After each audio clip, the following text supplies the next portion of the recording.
Ladies and gentlemen, welcome to the Pro Wrestling World Talks with Dan and Mac. Welcome to 2025, ladies and gentlemen.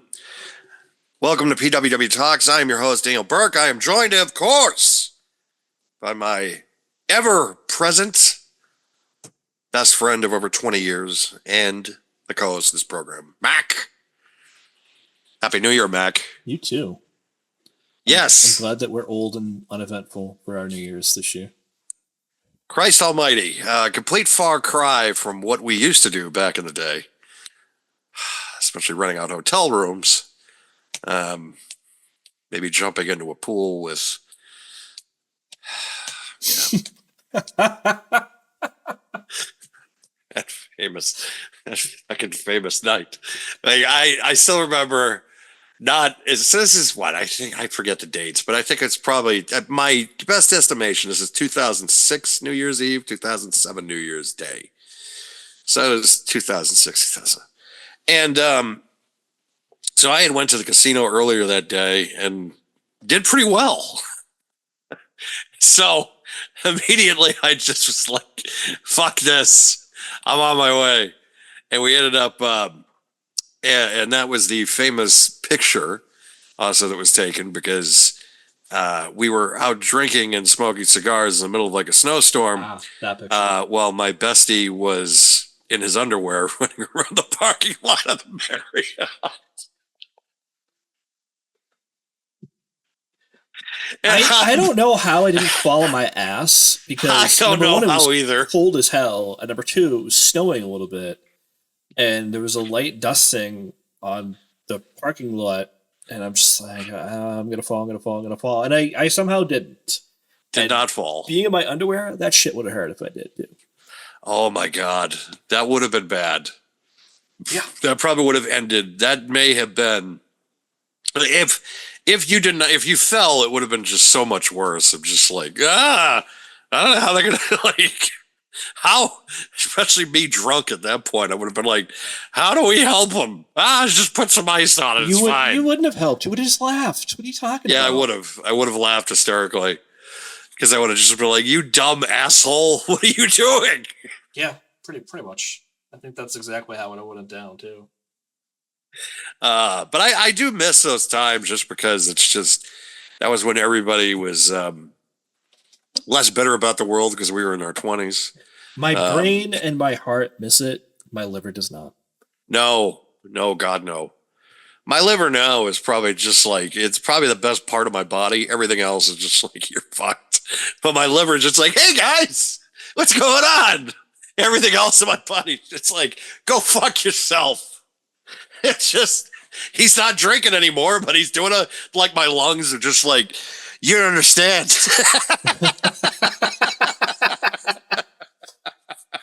Yeah. Like, you don't understand. Yes, you're fine, but we suck because he's, God, he went from one to another. Good God almighty. But, yes, folks, new year, 2025, 2024. What a year of professional wrestling. We're going to talk about our best and worst moments of the year. Kind of the backing of this program. We're also going to crap on AEW a little bit for their... Oh boy.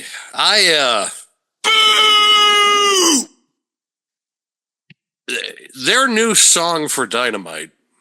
Oh my God, I knew it was coming. Has not been relevant since Jesse took Speed on Saved by the Bell. That was the last fucking time that this theme song was relevant in pop culture. God. But now it is the theme song in the rebranding of AEW for Dynamite on their premiere for their simulcast of not only being on Still, where the fuck are they now on? So they're on TBS and then they're on Max, and I guess now they have a replay at True TV on at 10 o'clock now. Because, you know, Time Warner really wants, it's just like, well, hey, we lost the NBA, but fuck. Yeah, seriously. Jeez. Dan, Dave Meltzer announced today, which he did the math, so I really can't blame him on this, and I guess this is factual. AEW is now making from Warner Brothers Discovery in the ballpark of about $3.5 million a week. So How? he's spending maybe $500,000 a week in production. That doesn't include the talent contracts. So How is he making that much from the network? how's he making what? How is he making that much from the network? Fuck if I know. Yeah, I'm a little surprised if that's the case. Fuck if I know how he was able to con Warner Brothers Discovery and giving him so much money when in the year of 2024 they may have had one of the top 5 or top 10 worst years of any promotion in the history of professional wrestling in 2024. It might, I don't know. It might be 0. That's how bad AEW was. That there were numerous worst of moments that would happen in AEW this year. Numerous. So we will be discussing that. We, of course, will be talking about kind of discussing a little bit about the new transfer of WWE's landscape, considering this Friday night they will be going to 3 hours for SmackDown on the USA Network. And then this coming Monday is the big premiere coming from the new, I guess the new building for the LA Clippers. Yep. Not the Key at Forum, but I think it's the Intuit Dome or something of that nature. It's the new building for the Clippers. Yeah. And they will now be on Netflix this coming Monday night. This past Monday night, their last Monday Night Wrestling on cable television. And that is going back to the old primetime wrestling days. So we're talking late 80s, early 90s, that wrestling is now going to not be on cable television now for the first time in over 40, close to 40 years. It is the Intuit Dome, by the way. Okay. And thank you for that fact checking. No worries. It's so for that standpoint, that is a bit of history now that is completely kind of getting glossed over. Like nobody's really talking about the fact that this institution is leaving cable now for the first time in over 35, 40 years. I was discussing this with Boomerang Billy this week because he was upset that they were leaving cable, and I was just like, I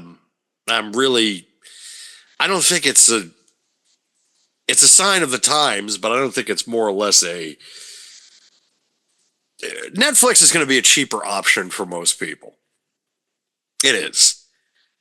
If you want the USA $7 with ads, I think. Yeah, where the USA Network, you actually have to have a cable package, which could get you into the $3 low to, it could get you into the just below 100 or over $100 just to watch Monday Night Raw.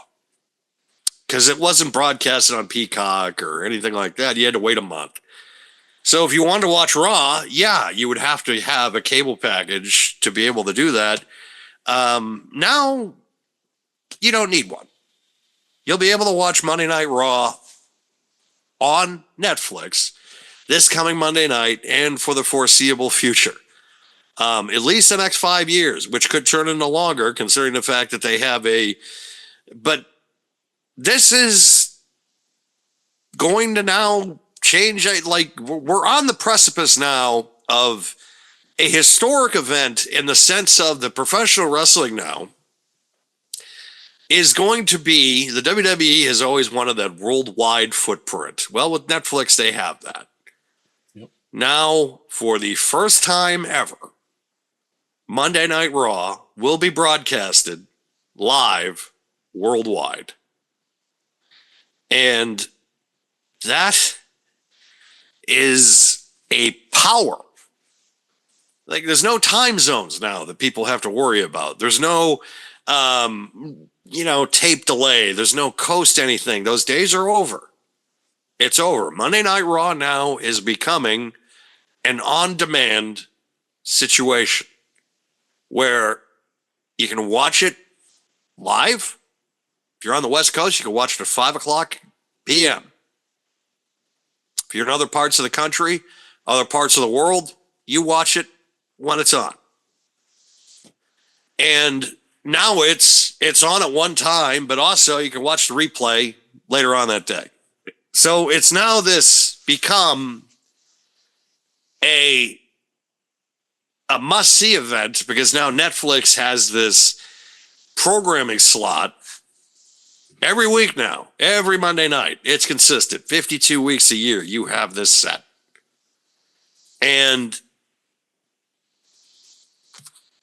they're in business with a company that's been doing this for so long that they've probably forgotten more about production than they have any other entity that I could think of, just because they have done it for so long. And the same people have been working there the majority of the time, the same techs, the same camera people, the same directors, producers, all this big team. And they are going to Netflix and bringing their production and their enthusiasm and their look onto a much global scale. Because now Raw is a worldwide entity. And you could say the same thing about AEW as well, considering the fact that this past Wednesday night, last night, the day of this recording, AEW premiered on Max. Not only their live current programming, it will be simulcasted with the cable networks, but also their back catalog is now available on demand for the very first time. And people will now be able to see the glory years of AEW. Cornbread, damn it, cornbread. As someone said yesterday when they were talking about the anniversary of the 6 years since AEW was founded, was 6 years ago yesterday.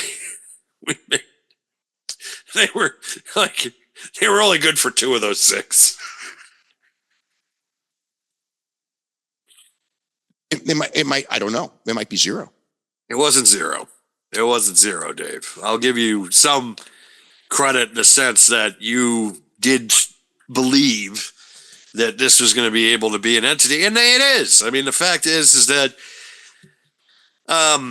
in the year 2024, where they were at their creative worst, they were at their financial best by being able to secure this deal, which now puts them in a more global footprint, just as much as WWE, with Netflix and now with HBO Max, and now with Max also being bundled in. They're working together with Disney Plus.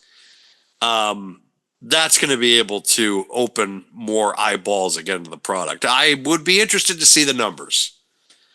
As far as the cable numbers is concerned, but also the Max numbers, and seeing if this kind of business dealing is going to be able to create a influx of more fans watching the product, and also being able to help the fledgling, or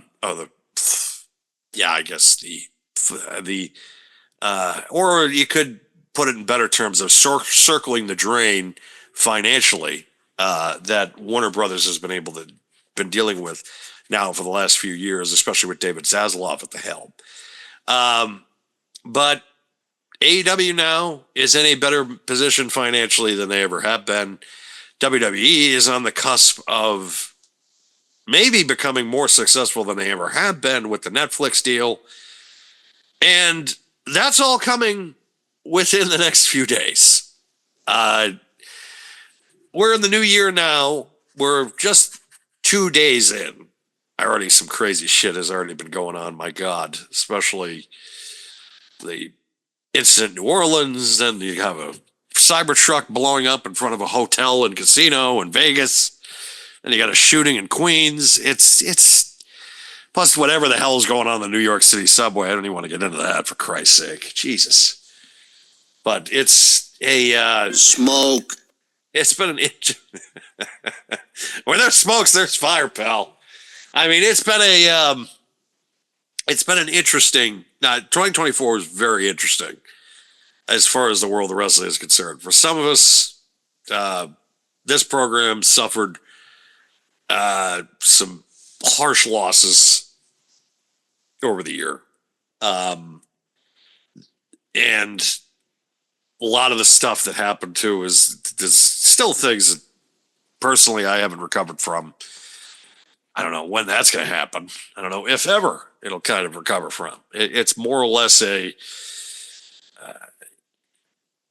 was not a fun holiday season, I guess. I think to think of it mentally, just because of, I think everybody around this time of year, they kind of reflect on what happened over the past year. And you also realize that there's people at the table that are not there, that were there a previous year.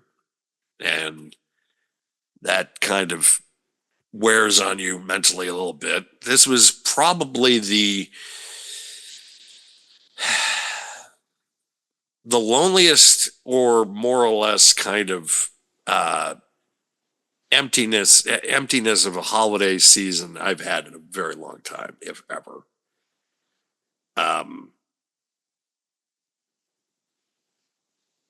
And the one thing that has been kind of a blessing, and it's, you have this great industry that has been able to keep your mind off things, and it's an everyday type industry that keeps you having to look up news and having to look up stories and having to look up events and go to events and things of that nature. Christmas, the holidays is good for that, but also it's the period where they're more or less slowing down, because you can go in. There's no real wrestling to escape from, unless you want to watch like old stuff. But it just, 2024 was just one of those years of just like, I don't want to go back to that, if ever. At least most of the things that happened. Some of the things in wrestling, though, like made the industry that much better. And again, it was a great distraction from things that were going on, not only in my life, but I'm sure for other people's lives, because I don't know anybody that did not have a real. I haven't met many people that are just like, "Well, I love 2024." Like, few and far between. I feel like, though, that's been the majority of the public and the people now since 2020, 2019, of just like every year, it just seems like, oh my God, how is it going to get any easier? Again, the way this year has started with the first couple of days doesn't look like it. Well, thank you, Buzz Killington, for that epitaph. I'm not trying to be a Jeez. buzzkill. I'm more or less just trying to. Yeah, it's my Fred Toucher moment, if anything.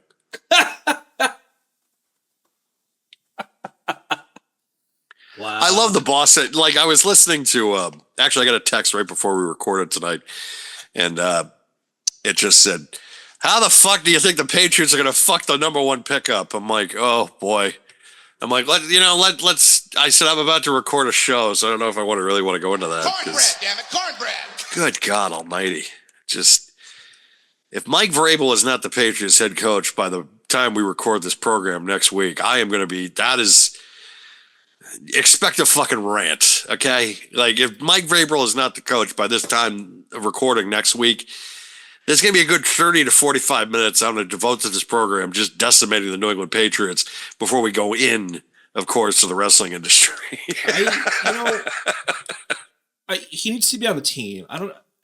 It's one of those situations where it's like, I don't know if it really is Mayo or all Mayo, I guess would be the better way of saying it. But like, if you look at some of the coaches in the first years, a lot of them were not good. Yeah, you got a lot that are, but the problem is they don't obviously take over for one of the best coaches in NFL league history that was able to do a lot more with a lot less comparatively to other coaches in the league that have had even a monicum of the success that he has had. To then thrust Mayo into that, where you need a new quarterback and you need a lot of other stuff to go right, I think it's a hard ask. And I know there's going to be people out there that are like, oh, he still sucks. It's like, yeah, he does, but is it him? Is it the front office? Is it the ownership? Which, let's be real, part of that is true. Is it, he needs more of a better cast of characters for his assistant and coordinator coaches, which I think is absolutely true. I don't think it's a one-size-fits-all that is going to fix the situation. But they're surely better than a 3-win team. So again, is that him as the coach? Is that ownership? Is that the front office? I think it just comes down to a lot of different factors. So I'll say it this way. If he's not the head coach next week, him being Mike Vrabel, I'm okay with that. But if he's on the team, I'll be even happier. If they have not hired any type of position coaches or coordinators or anything of that like over the next, I'll say month, then I think your rant will be wholeheartedly acceptable, in my opinion. It's just, it's bad. I understand the part of I have to give this person time. That's true. That is a fair and right assessment. And but the problem that I have is he was in the building. He knew how things were run. And you have a team that is so undisciplined. That's the biggest problem I have. You have a team now that just doesn't give a shit. And that wasn't the way things were done. Even when things were bad, like last year, we still had a great defense. One of the better defenses in the NFL. But the offense was inept. And now this year, they have a quarterback who's a stud. Most of the defensive pieces are still there, including Gonzalez, who's probably the best corner in the NFL. And same shit, different day. Except the defense now is worse. And the offense, still trash, but the quarterback position is better. So, I don't know. Anything was better than Mac Jones, I'm sorry. Yeah, but what if he turns it around now to Jacksonville? Wouldn't that be a story? It doesn't matter. It's still going to go Trevor Lawrence, so who cares? Unless Lawrence decides he wants out, because that still is a distinct possibility. He's the type of quarterback that also has that type of power to just say, fuck this, I'm out. And, the same play. He plays for an organization, too, that is run by a guy who took one of the all-time best wrestling legends in the history of the industry and named him Cope. Fucking Cope. Dan, I'm sorry. I can't cope with this conversation. Cope! I can't cope. He named him fucking Cope. Are you fucking serious? I can't cope with this conversation. Oh, and Vince McMahon was shit on for name when he was just like, oh, we're not going to name him Walter. It's going to be Gunther. And people were shitting on him for that. They were shitting on him for naming Keith Lee Bearcat Keith Lee. But more like Bear Claw. More like Bear. Oh! I mean, what the fuck is that? Like, what is that? Should be called Mr. Mia Yim at this point. Or is she not Mia Yim? I forgot. What is she now? Mi Chen. Mi Chen. Yeah, it's Mr. Mi Chen to me. Yeah. God, is he just like monumental bust. monumental bust for that company. I don't think that's somebody either that Tony was going to be like, yeah, I'm going to, for injury time, I'm going to tack on time. No, I'll just let him walk. I don't want to pay this. It's, man, like, I keep forgetting because so much shit has happened since last January. And, you know, considering the fact, too, that I think about it now when I think about the events that happened 9 months later, our first program that we talked about on here was me and my experience going to the Royal Rumble last year at the Trop in Tampa, which that, of course, was for the shoot before things kind of took place where the shoot and the merge and PWW Talks kind of merged, so to speak. Yeah, it's because I think about it now. I'm just going back in my head. I'm like, oh yeah, I was at the Rumble last year. Oh yeah, like I did see Cody win the Rumble.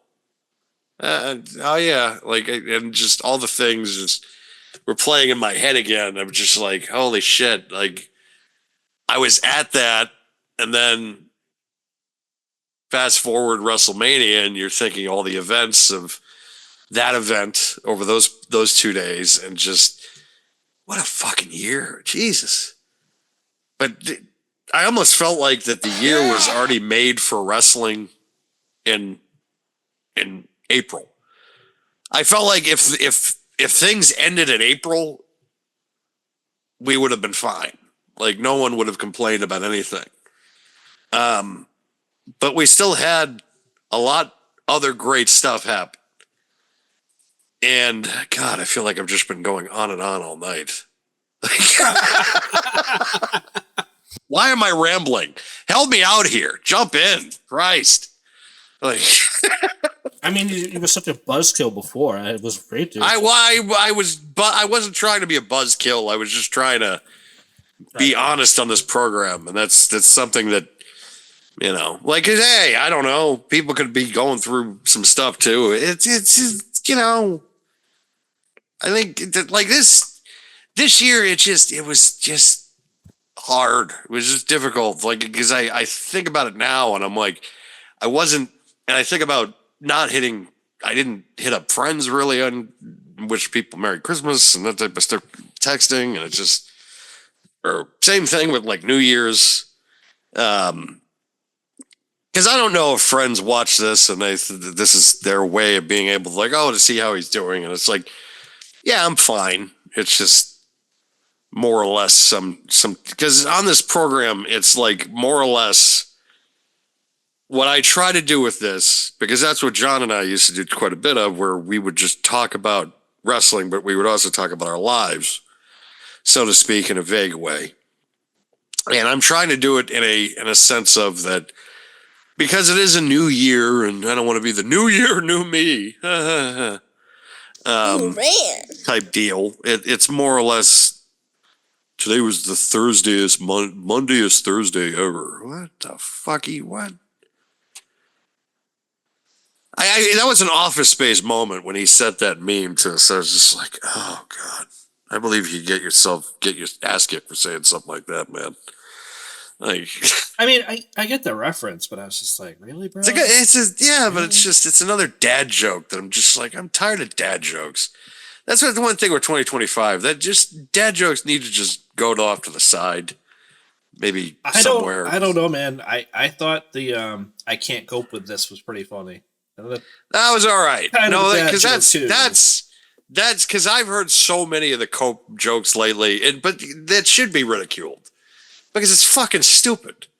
Like, it's one of the dumbest things in the last 30, like, and I've been a wrestling fan for a long time, and I've seen names, Abe Knuckleball Schwartz comes to mind.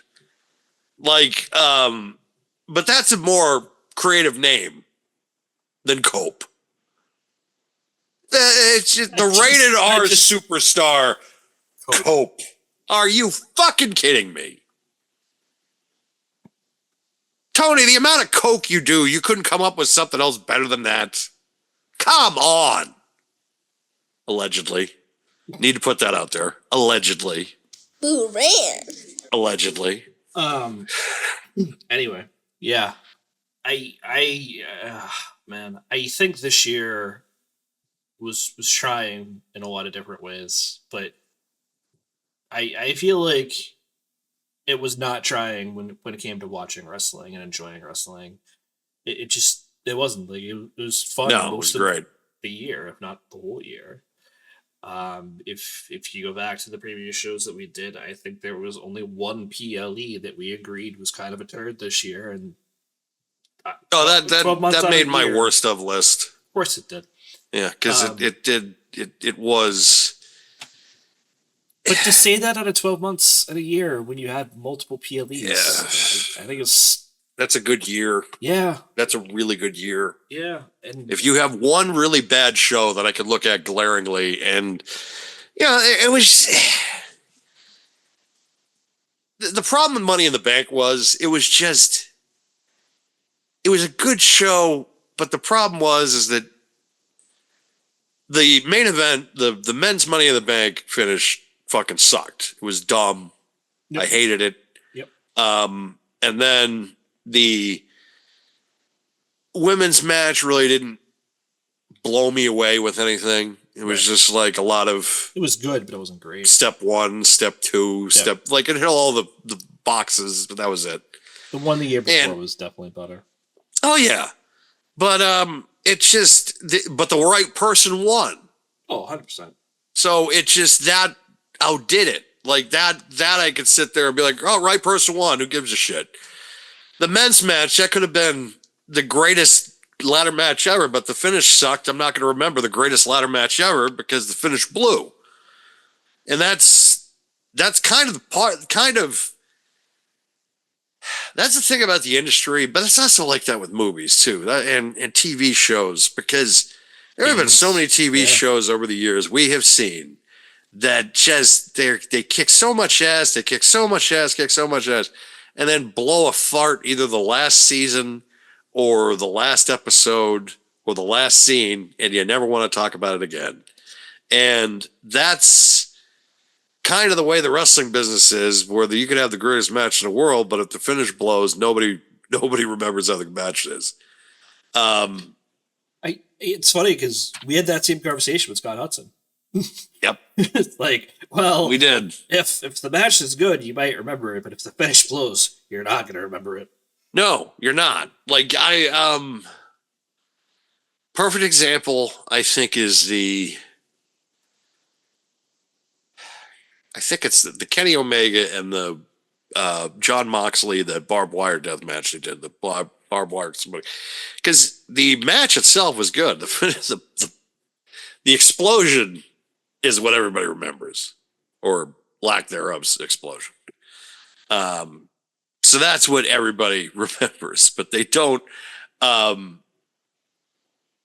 the match itself was decent, and that's a lot of times that I've seen with AEW, especially, but WWE too, because there have been a lot of matches that have just the finish blew. Like Bret Hart and Yokozuna at WrestleMania 9, decent match, but everybody remembers Hogan. Yeah. Like, there's just always, even Bret Hart and Shawn Michaels, that Survivor Series match was actually really, really good. It was really intense. But nobody remembers it because they just remember the sharpshooter. And Vince fucked him. Okay.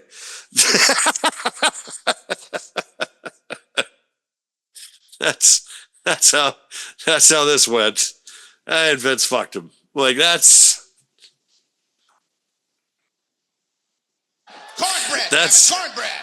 how it should be.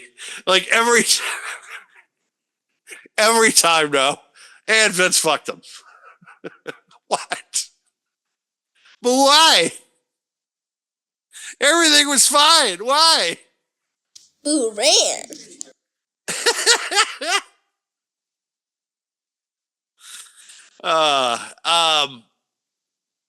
But that I think is the hard part. Yeah, and WCW did it so often, and you're right with Scott Hudson because we did talk about that, how it was just constant. That company could not book a finish to save its fucking life. It just everybody. I have to remind everybody because I hear it all the time of how people just reminisce about how great WCW was, and they're just like, "Oh, I miss WCW. It was so great." And I just look at them, and I'm just like, they were booked terribly for most their entire run except for 2 years.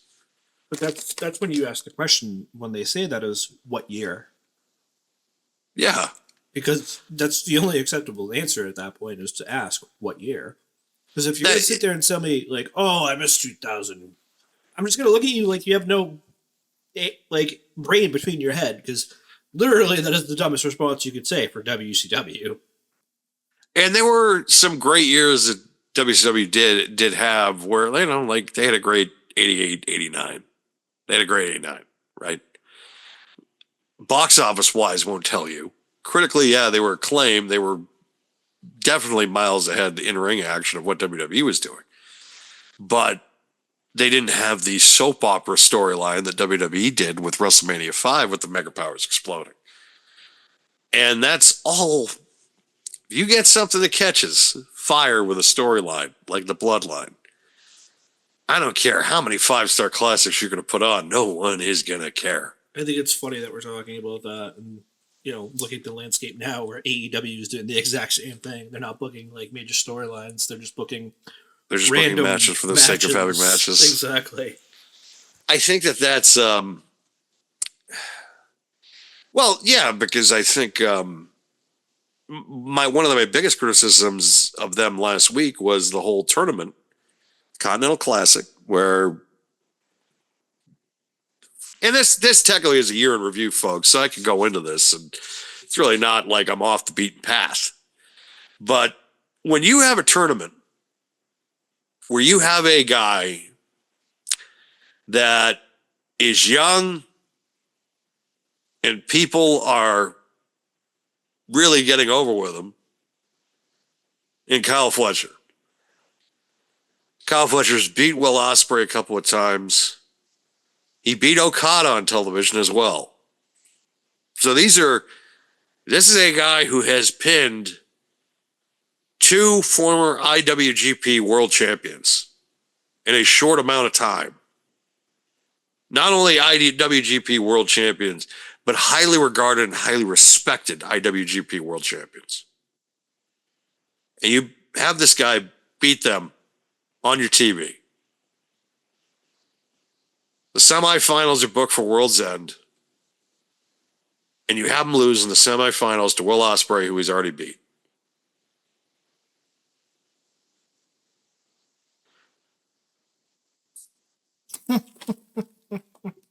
So then you have Okada retain his Continental Classic, only to have Kenny Omega come out because you want to do your own version of Kenny Omega and Okada 8 years after New Japan did it already. Both men are 8 years older. Both, you know, Okada's a bit long in the tooth. So is Kenny with his injury history. This is a match that people have already seen, especially your audience, because they have those saved, bookmarked right next to their OnlyFans and Pornhub accounts. But that's besides. They have already seen this match. It's the same thing with booking Ospreay and Ricochet now to have those matches. You know, he did it for the shows at Hammerstein, which, and they turned Ricochet heel, which, yeah, I get why they had to turn him heel, even though, and even if Ricochet's hearing this, and if he, you know, because he ever comes across the show, because I know he likes to criticize people like that talk bad about him and that type of stuff. Look at, I have probably studied and probably been a wrestling fan longer than this guy's been alive. And I'm supposed to sit here and take him seriously and credible and think that this guy is a credible performer in the industry. He can't cut a fucking promo. He's not believable in the ring whatsoever with his presence or anything. And okay, he can do flips when there's 50 other guys in this industry that are better high flyers than he is and can probably cut 100 times better promo than he can. But yet I'm supposed to just drop everything and be like, Ricochet's a top star. He isn't. He's not a top star. He's a good hand. That's it.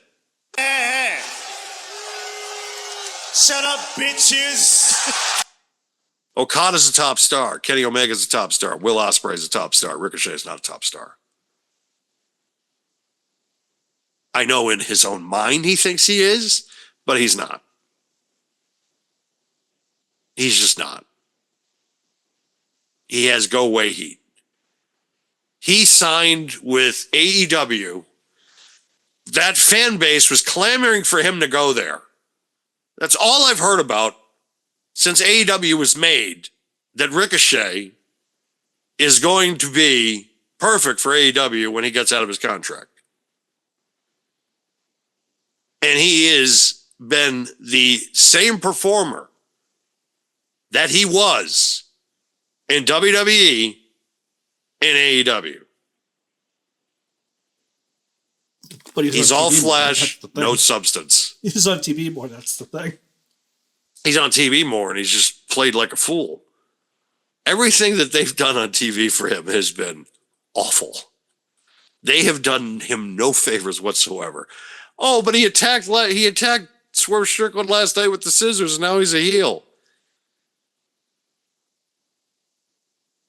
What about Ricochet am I supposed to feel threatened by if I'm a babyface? Ooh, Ricochet. What's he going to do? One of those flips? Land on his feet and just stand in my way and just be like, ooh, I could do that. Ooh. Will Ospreay's better than him. Kenny Omega's better. Okada's better. Kyle Fletcher's better. Darby Allin's better. Give me fucking... I'll put some guys in the Dark Order that I think are better than Ricochet. God, I'll really scrape at the bottom. He's not somebody I'd want to pay to see wrestle. He's not somebody that I'd want to pay to see, to buy to even want to, like a meet and greet. They'd have to pay me to meet and greet him. Like, he has no... I used to make a joke about Brandon Cutler. If you put Brandon Cutler and Ricochet like together, you wouldn't know who's which. They both look like the same guy. Kyle Fletcher, I feel like, has more talent than Ricochet does. Not Kyle Fletcher, but it's Brandon Cutler. Brandon Cutler, I'm sorry. He was the henchman for the Bucks for so long. But I used to say that Brandon Cutler and Ricochet, like, they looked exactly the same thing. Oh my God. And Brandon Cutler actually, his whole gimmick is he ripped off God of War. Like, that was his whole gimmick for a while in AEW. But he got a job because if I had to do a list of best bag carriers in the wrestling industry, it would be between him and Ed Leslie as guys that just, they have jobs because they're friends with certain people. I mean, you're probably not wrong, that's the thing. Like, that's the thing. Like, I know, like, it's just, there's just certain guys in the industry that they have jobs because they're considered a nice guy. Like, but they really have no history of doing anything of note in the industry, but they have high jobs. I think Steve Lombardi could be probably put in that position too. There's just guys for years that just had jobs that just didn't do anything really except, take heat up. Of course, there were rumors about Steve Lombardi, but I'm not going to get into that part here, allegedly. Yeah, let's let's not. Wow.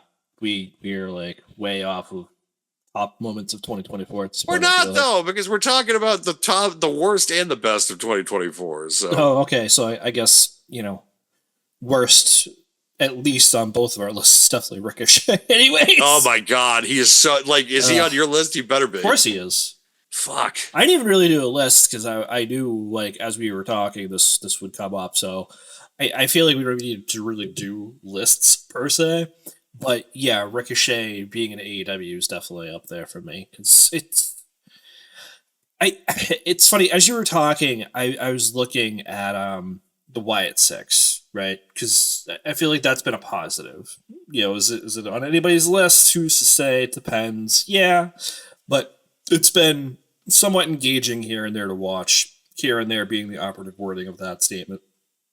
But so let me ask you a question related to the Wyatt Six and to a lesser extent to Ricochet. Would you ever consider replacing anybody currently in the Wyatt Six with Ricochet? Fuck no. No. I had to ask because, like, I've heard a lot of people shit on Dexter Lumis and Joe Gacy, which, like, I get it, but I feel like Dexter Lumis is a great character wrestler. he is, and that's what I was gonna say. Like, he deserves that shot. Dexter Lumis, in my opinion, because he can do other shit and he can play crazy really, really well. Yeah, Joe Gacy, on the other hand, the problem with Ricochet is that I wouldn't book him, period. The thing about Ricochet is that there's nothing unique about him because he looks like everybody else. He works like everybody else. He's not unique. Except the fact that it's just, he had these great matches with Will Ospreay. So doesn't fucking Kyle Fletcher and Darby Allin and Okada and Bryan Danielson. He has great matches with everybody, but it's just like, Ricochet! Oh! Jesus. I've never seen one guy get more play off of one match. Of just one guy up against anybody, and all of a sudden it's just like, he's perfect. Maybe like Tom McGee. Going back to the late, with the Bret Hart match, because the Bret Hart match made him look like $1 million. Well, and then let's keep it into this year. So in 2024, what about Logan Paul? Logan Paul's a better worker than Ricochet. Logan Paul's a better pro wrestler than Ricochet. Logan Paul can actually cut a promo, and Logan Paul actually can draw people into the building to want to see him wrestle. Where Ricochet, I think that's been the problem. Ricochet, you don't put on a marquee because he's not going to sell you tickets. He's just not. He's not somebody that I think people are going to look at and they're just going to be like, yeah, I want to watch him. No. He's a fucking nerd. He looks like a goddamn nerd. He looks like somebody that will sell you he looks like somebody that should be selling you oil changes at Jiffy Lube.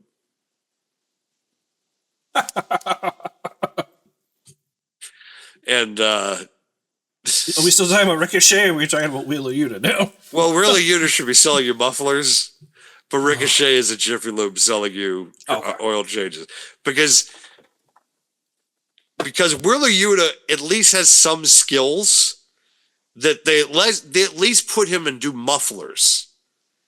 But they cannot have Ricochet do mufflers because they know he's going to fuck it up. So they just have him do oil changes.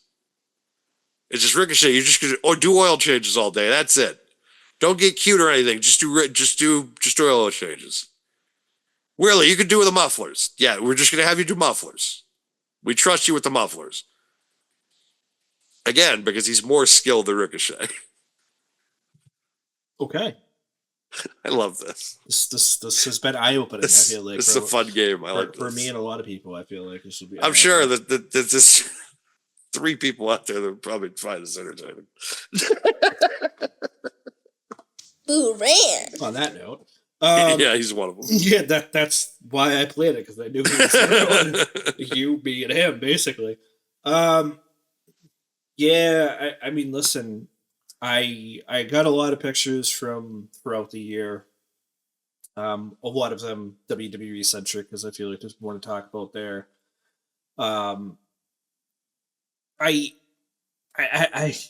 like even like if you start from, I believe the first PLE of the year was Elimination Chamber, if I remember correctly.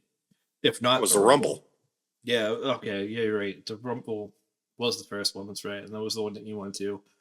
I do have a picture out there in rotation of Cody winning the Rumble, the second, back to back. One of the first few. I think I was already out of the back-to-back. building at that point when he was pointing at the sign. I think you were. Which I don't blame. Because I remember he won the Rumble, and I literally just started walking out. Because I'm like, this is like, No.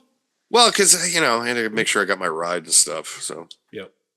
We got another picture that just came up actually of Jordan Grace, who was in the women's Rumble this year, ooh la la. and Yes. who will probably, for all intents and purposes, be with WWE for this year's Rumble, and would not be surprised if she's on the main roster, if not starting in NXT for a year or two. But I mean, dude, they need to sign her. No, I think she is as good as golden with that company, especially considering the fact also that Impact Wrestling, TNA, yeah.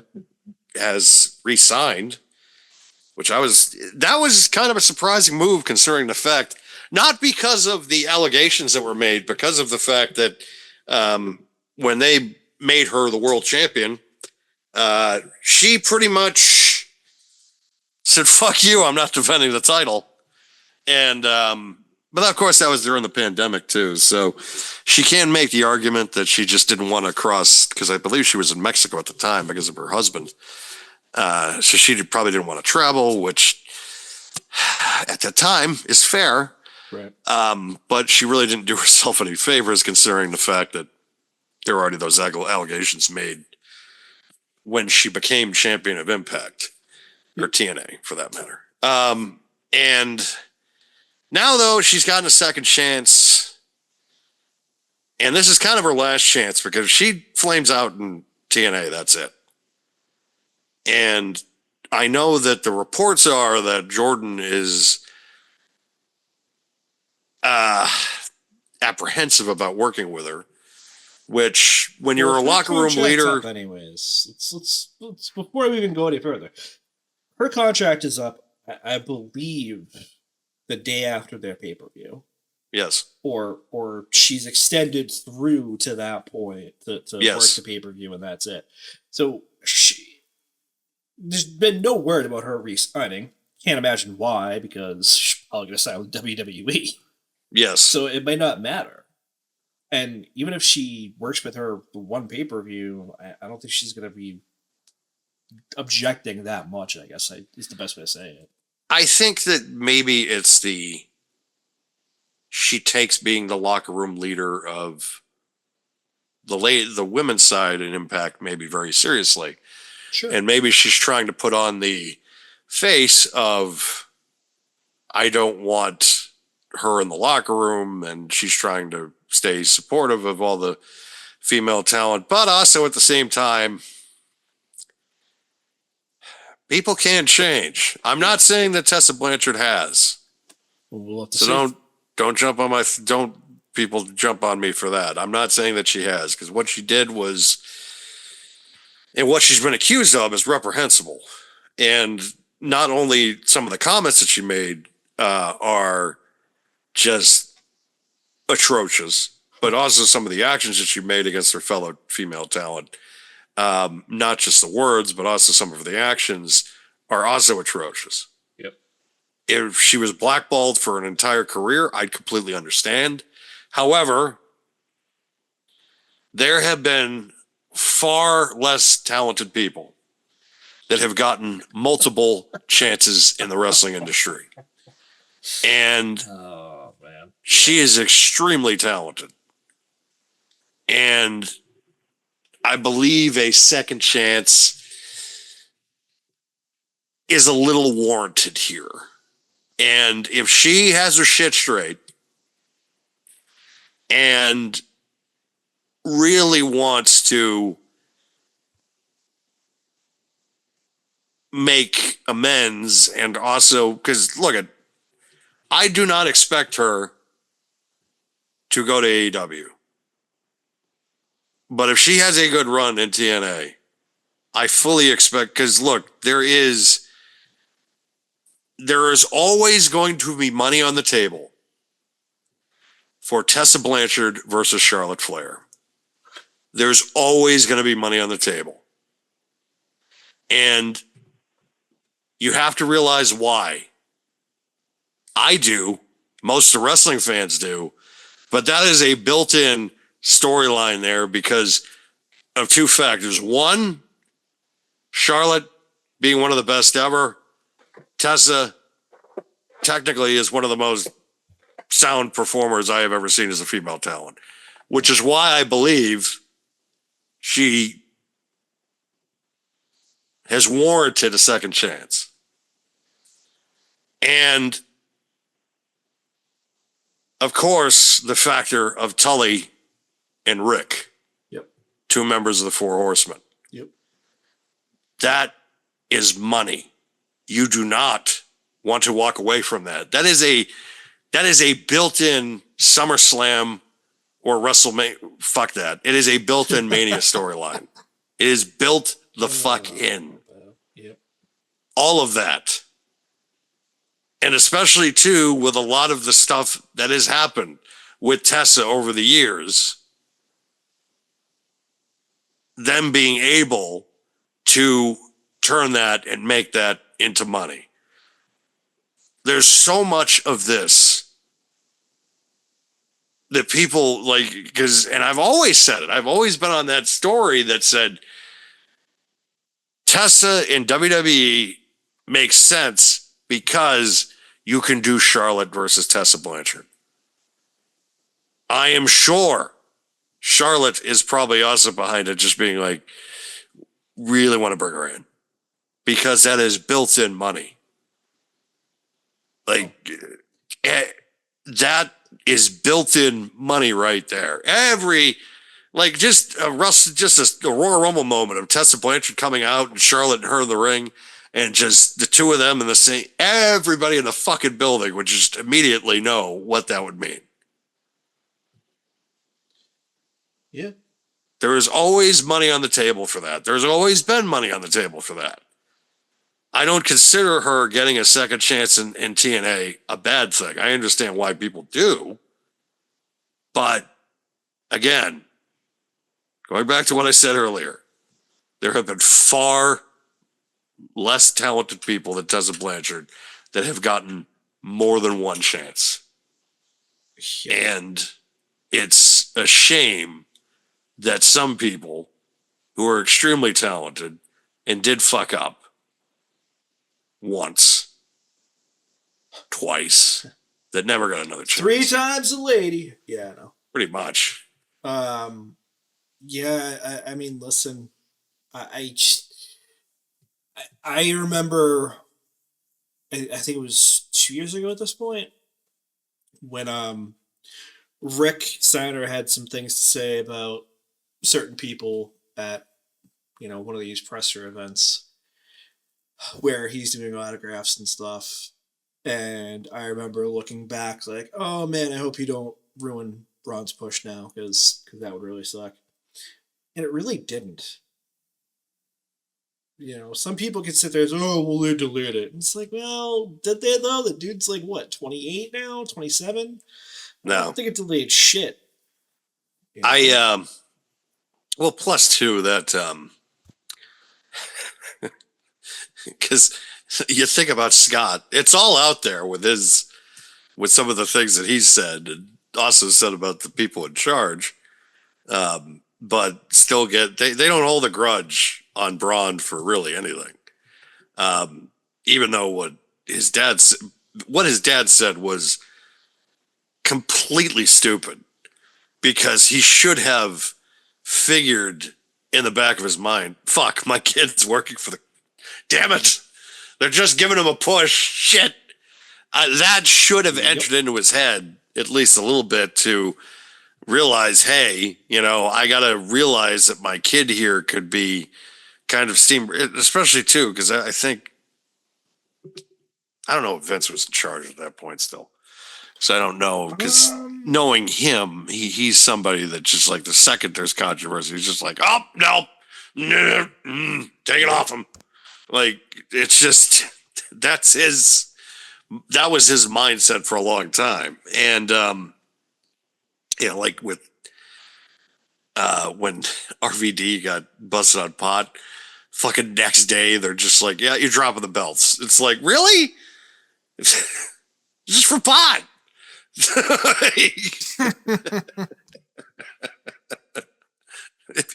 I think if he got busted now, he'd be like, all right. Look at Liv Morgan. She got busted on that bullshit charge. I think that was like a year or two ago. She got busted on that bullshit charge down in Florida for some synthetic shit. I think it was 2 years ago. Yeah. Yeah, but look at her now. Like, they're not holding that against her. Christ, she's been maybe the best female talent in all of pro wrestling in 2024. It's very hard for me to kind of, because Liv had a fantastic year, but I also look at what Toni Storm did in AEW and the work she did with Timeless, and that might be the one where it's like, I need to kind of flip a coin here, because I can't deny the work that Toni Storm did in AEW. I really can't. AEW, with as far as female talent this year, sorry to cut you off. No. AEW, as far as female talent is this year, I can make the argument, had one of the best performers and had one of the most overrated and worst performers in all of pro wrestling for women this year. Yep. But I thought Toni had a fantastic year. I thought the gimmick is great. I wish it was, and I like the fact too that at one point she was doing stuff for like Turner Classic Movies. Yeah. Like it was. I'm glad that they got with it at the people at Turner of like, hey, let's do something with this. Right. Sorry. No, I agree. I was gonna say I think it was a good year for women wrestling. Period. They I feel like all the women that have contributed this year, whether it be the new Women's United States Champion Chelsea Green, whether it be the tag champs, whether it be Timeless Toni Storm. Who knew Chelsea Green would be my top 5 women wrestlers of the year? Who would have thought? I don't know if she's in the top 5, but she's definitely the top 10. She's in my top 5. Okay. In my top 5, I would put Chelsea in that category. She'd be like 5th. Yeah, but she's still in the top 5. Yeah. It's just what she was able to do with character work this year. It's just, and the year before too, when she came back and everything, all that. I think she's gotten better and better and better. But when I look at some of the women that have come up since, like Tiffany Stratton, like Lyra Valkyria, a couple years ago when EO came up, when Dakota Kai came back, whatever. Like a lot of them just have immediately inserted themselves into these roles that absolutely is deserving. So I think it's telling, but overall I think it was a good year for wrestling, period, like we said before. Who knew a year that Rhea Ripley was kind of was not champion for the majority of the year? When we were talking about it at the beginning of this year, saying, how are they going to take the belt off Rhea, and how are they going to survive if they took the belt off Rhea? And it's like, Liv stepped the fuck up and has just been doing nothing but hitting home runs. And well, hold on. Becky stepped up first, and then Liv stepped up. no, But yeah. that's true. Like, but we knew what Becky's position was. It was just like, we do. Yeah. you know, where now that What was that song we made up? Transitional champion. transitional champion. Transitional champion. You know what? We're gonna bring that back. Yeah, we should. Problem is, this hasn't been a transitional champion in a while. I know, that's We the haven't been able to problem. Bring it back. Like that's been the difficult part because it's like sometimes we can sit here and be like, yeah, this guy's gonna be transitional, like no question. But it's been hard lately, especially with WWE, because they've had such viable champions. Even with Shinsuke, because everybody's like, well, he has had a title shot since. It's like, well, he's been in Japan working for like Noah, only expanding their global footprint. So Exactly. I don't know what the fuck you're like. I hate that. I hate that so much. It was just this industry of the fans sometimes, of just like not understanding that if they're not in working for WWE in the ring, but if they're in somewhere in Japan or another country in another promotion and they're expanding the global footprint of the company, yeah, that's a bad thing, I guess, because they're on there bitching about, oh, but they're not defending on WWE. He hasn't defended the title one time. Shut up. Okay, how many times did Roman Reigns defend the last year he was champion? Exactly. Championships are not defended every single week anymore. Dude, I don't even remember the last time Cody actually defended. Was it Saturday Night Main Event?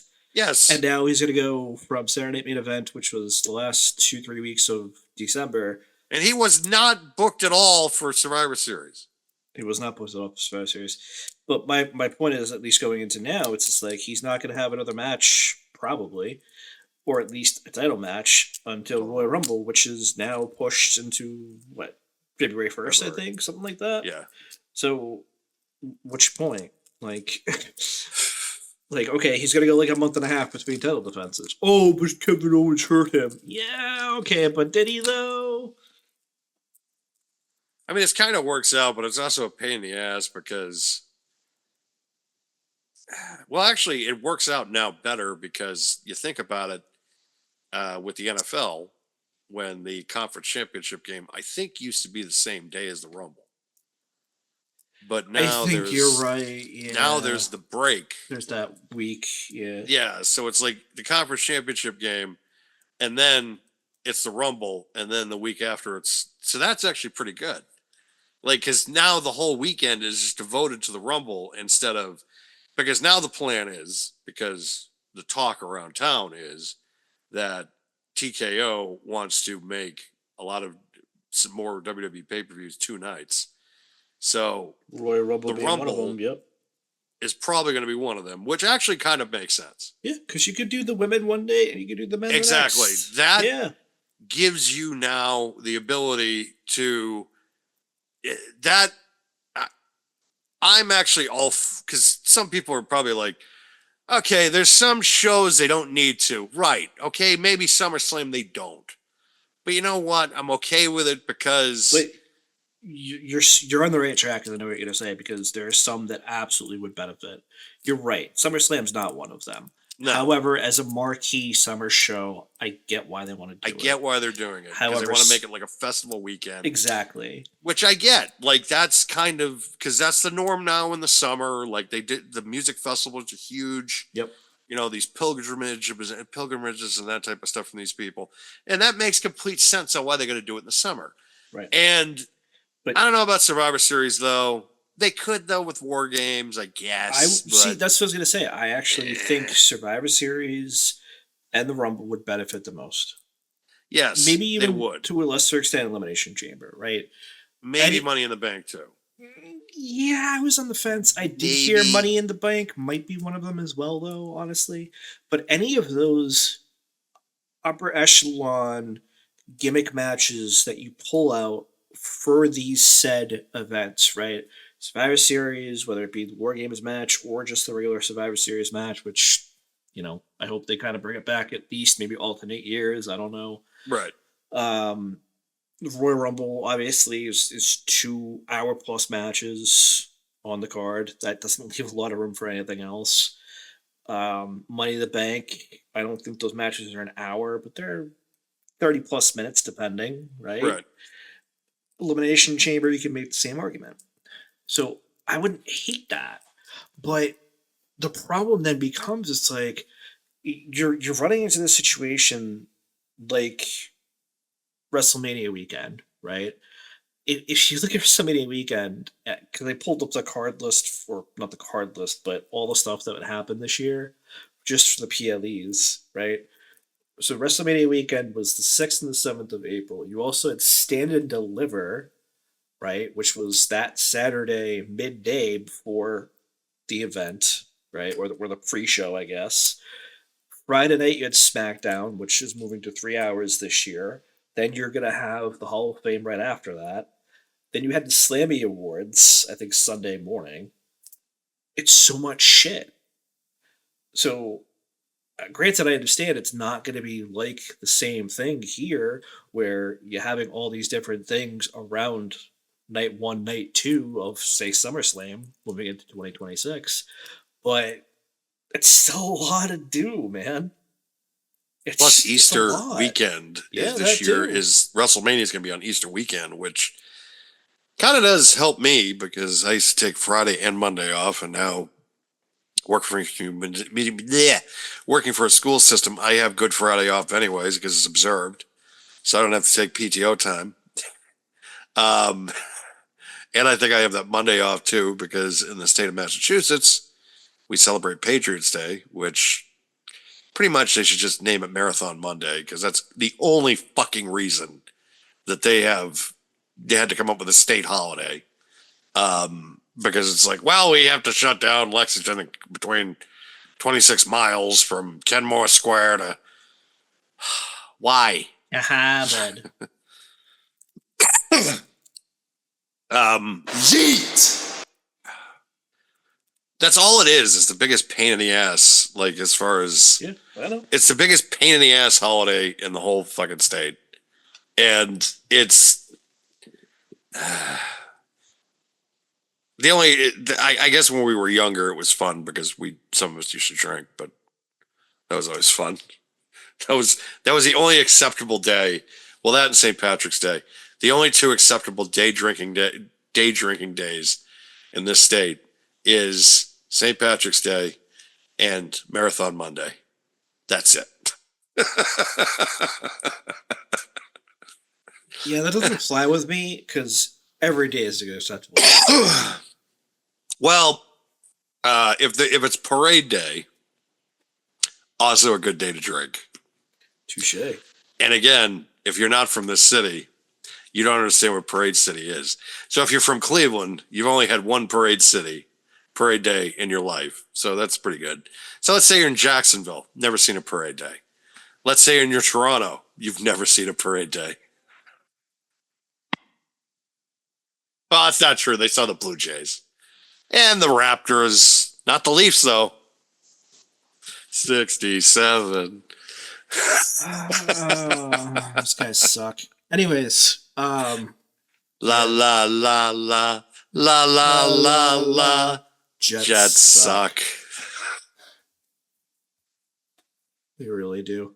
But yeah, listen, we talked a little bit about the Rumble. We talked. This year was also like the international PLE year, man, because right after having the Royal Rumble in Tropicana Field, which was probably the worst field in the state, that's besides the point, though. You went to to Australia, and then WrestleMania came back to the States, and then after that, if you don't include the NXT show, which was in Nevada, I guess, in June, after WrestleMania, you had France, Saudi Arabia, Scotland. Depending on your opinion, you had Canada, and then they came back for SummerSlam to Ohio, and then they went back to Europe and had Bash in Berlin. They should have had a concert T-shirt this year of all the PLEs, and they should have just said sold out, sold out, sold out, like just old That's something they should do. You'd make a bunch of money because I'd actually buy one of just their PLE success, and it just posts the live gate and how much money they made. If it was sold out, the attendance just all over the shirt, and just too, it would just make fun of those all elite marks so badly.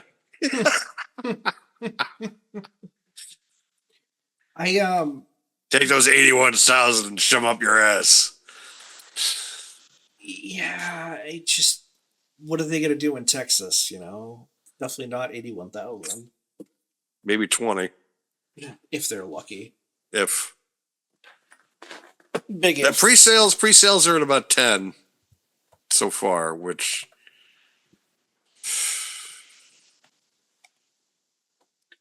I just look, he's ambitious. He's ambitious. Is that what we're calling stupid now? You've never sold that well in the States. First of all, here's another thing that kind of is stupid to me. Unless you got paid by Global Life, if you're paying for the venue, you're dumb because you own a stadium already.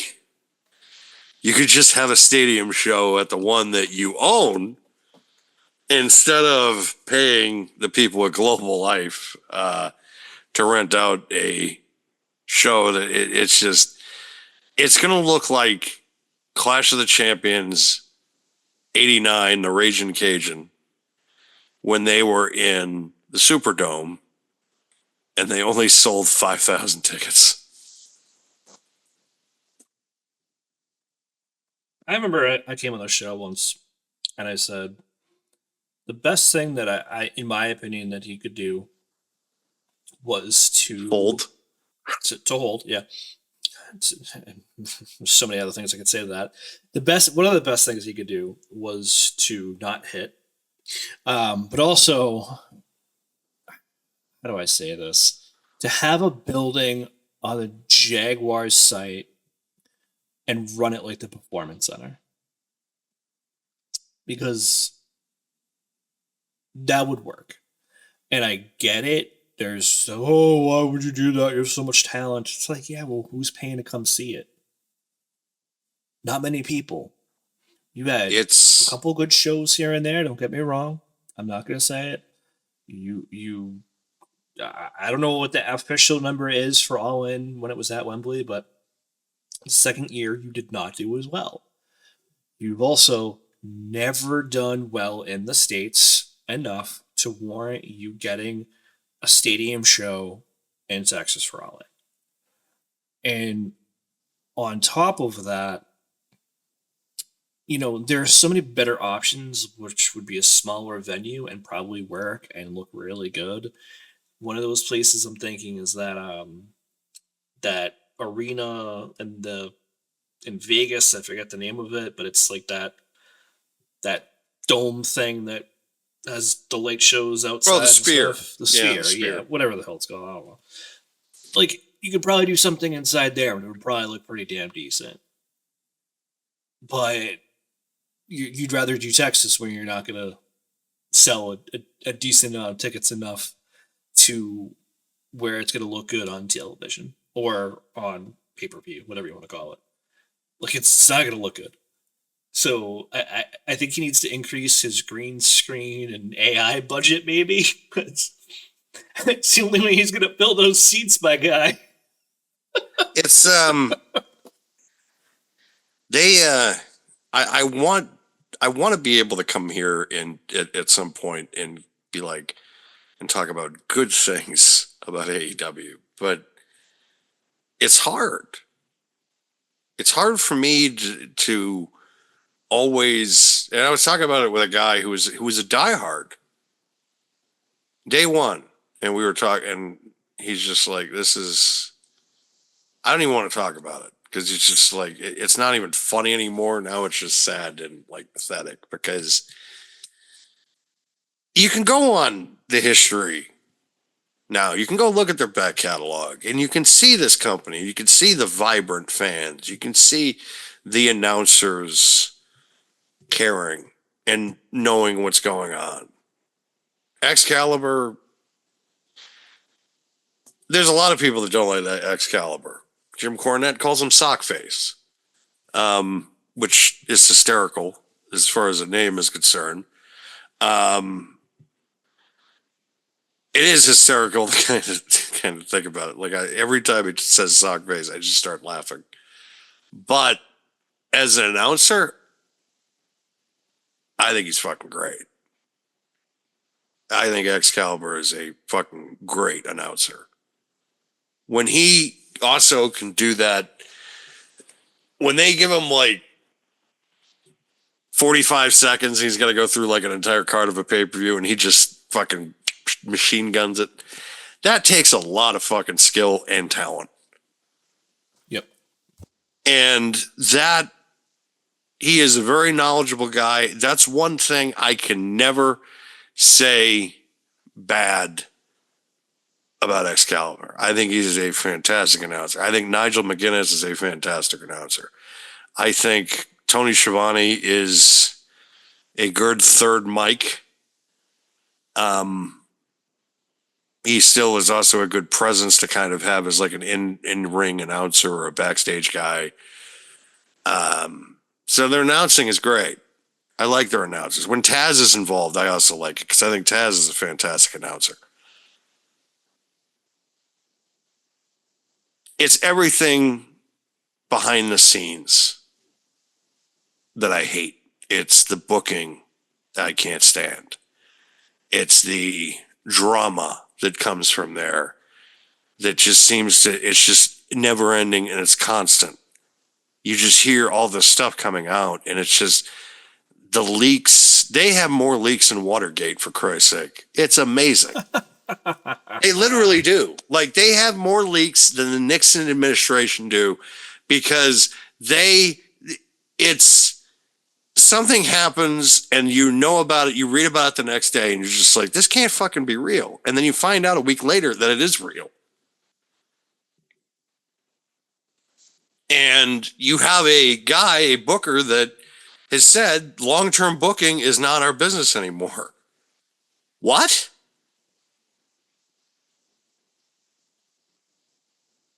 How are you in business? Like, what is you can't hot shot. You can't hot shot at a major company. You can't do it. If you're a guy that runs Jersey twice a month, sure, hot shot all you want. It's your money. You'll draw a house. No one's going to care. Oh, the diehards will care, but you're going to hot shot and bring in all these guys and that. Okay. You'll be good for 3 months. You'll do like 6 shows. I think he's trying to make it more of this, like, you know, I get the fantasy booking comments, but I think he's trying to make it more of this, like, actual, like, oh, this is, like, legit fighting. Well, almost like MMA. Like, that's the vibe I get that is what he's trying to do with it. But it's not MMA, bro. It's just not. And nothing you do is going to change that.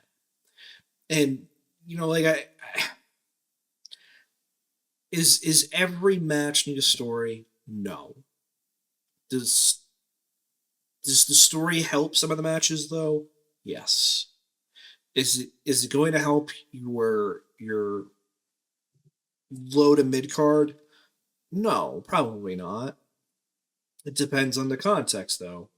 You know, is Chad Gable versus Akira Tozawa going to hit a number? No, of course not. But it tells an overarching story of Alpha Academy versus Alpha Dudes or whatever the hell they're calling themselves now, or American Made. Like, it's just, it doesn't do anything. It's filler. But are you going to sit there and then tell me that the lack of, I can't even say lack of, a lack of storyline, though, to use that as an example, even though it's not what's going on, Is that gonna then turn around and help KO and Cody Rhodes? No. They need something to back it up. They need a story to back it up. It was the same with Roman and Cody. It's the same with Roman and Solo. It's the same with any of those upper mid carders. You need some kind of story to make it make sense. It's exactly right, Mac. And here's a perfect example. One of my favorite matches and one of my favorite moments, but more of my favorite matches, and because it was a lot of moments in one match, was the men's War Games match this year at Survivor Series. It was a basic War Games match. You've seen it. It's been done. It's all that stuff. But there were key things that were done that made it extremely memorable and extremely cool and very telling. The moments of tension between Roman and Punk, because you're waiting, is one of these guys going to shoot on one another? Is it coming? Is this a shoot? Because you're looking at moments, because you're looking at one guy who's volatile, and one guy that's in a position of fucking bulletproof, that if he feels like that you're not with the team, he could, yeah. Roman's bulletproof, and CM Punk has a reputation of don't get too close. Just ask Chuck Berry. The fact is that the key moments in that match outweighed anything and were more memorable. And also the online reaction too was huge. That all those moments got reactions. Probably everything that AEW did this year doesn't equal what happened in the War Games match in the men's side. Anything.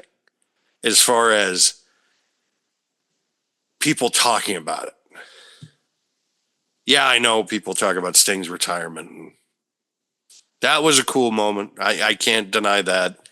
I've heard a lot of people complain that the Young Bucks shouldn't have been in there. And it's just like, no, there's really nobody else they really could have been up against, I thought. Because it's just... Who's it going to be? Who's it going to be? It's going to be the greatest tag team of this generation, which I know people can sit there and scoff at. And there's a lot of people that could probably scoff at it and think that I'm crazy, but I'm thinking about it from the realistic point of view, and also someone in the business side of things. I cannot sit here with a straight face and tell you that the Young Bucks have not had an impact as far as tag team wrestling, but also on the world of professional wrestling, because of the fact of that those guys, when they went to Bullet Club, were able to become so hot that they were selling their merchandise in Hot Topic before anybody else was. WWE wasn't, but the Young Bucks and the Bullet Club were selling merch in Hot Topic before AEW even existed.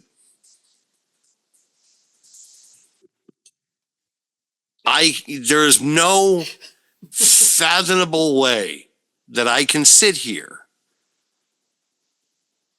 and lie to people and say that the Young Bucks are not the greatest tag team of this generation. I cannot say that because I would be lying to you, because they are the best tag team of this generation. Of the last 15 to 20 years, they are the best tag team of this generation.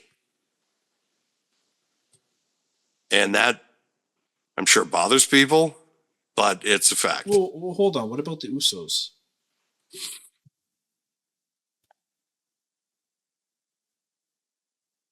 The Young Bucks have had more of a mainstream impact than the Usos have had up until the last 4 to 5 years.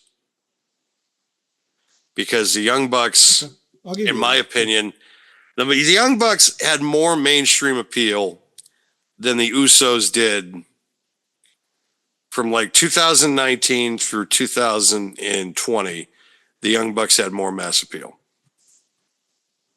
It's not even close. I'll give you that. Okay. But the Young Bucks brand has been severely damaged in the last 3 years, but the image of the Usos has, in the last 4 to 5 years, has improved. So the roles now have kind of reversed. But yes, I could put the New Day in that category as well. But Yeah, but I just feel that their stock has just decreased ever since Big E went out on injury. now it's different. Well, that Now too. it's changed because they've got more. They didn't have to do anything in the ring, yet now they are up there with They still the. don't. They are right up there with Dominic as far as heel heat. They have, and that is the brilliance of that turn. That is the absolute brilliance of that turn. But the problem is, I think they've actually got more heat than Dom does at this point. at right now they do. Yeah. Like that Dominic is just looking at those guys. It's just like, my checks are going to be lower because of you fucking two. I hate you both, but this is cool. But Dom in the next month could shave his mustache and people would hate him again. So like, there's. God, I wish he would. I hate that thing.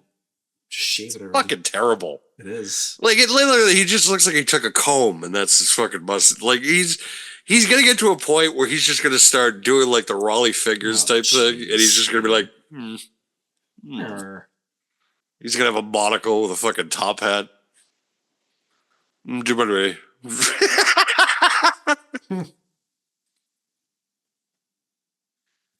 Even though that mustache is getting to the point of where it's just like, all right, dude, we get it. You're like a slum dog chicken tender slut, but at the same time, now you're crossing into the category of.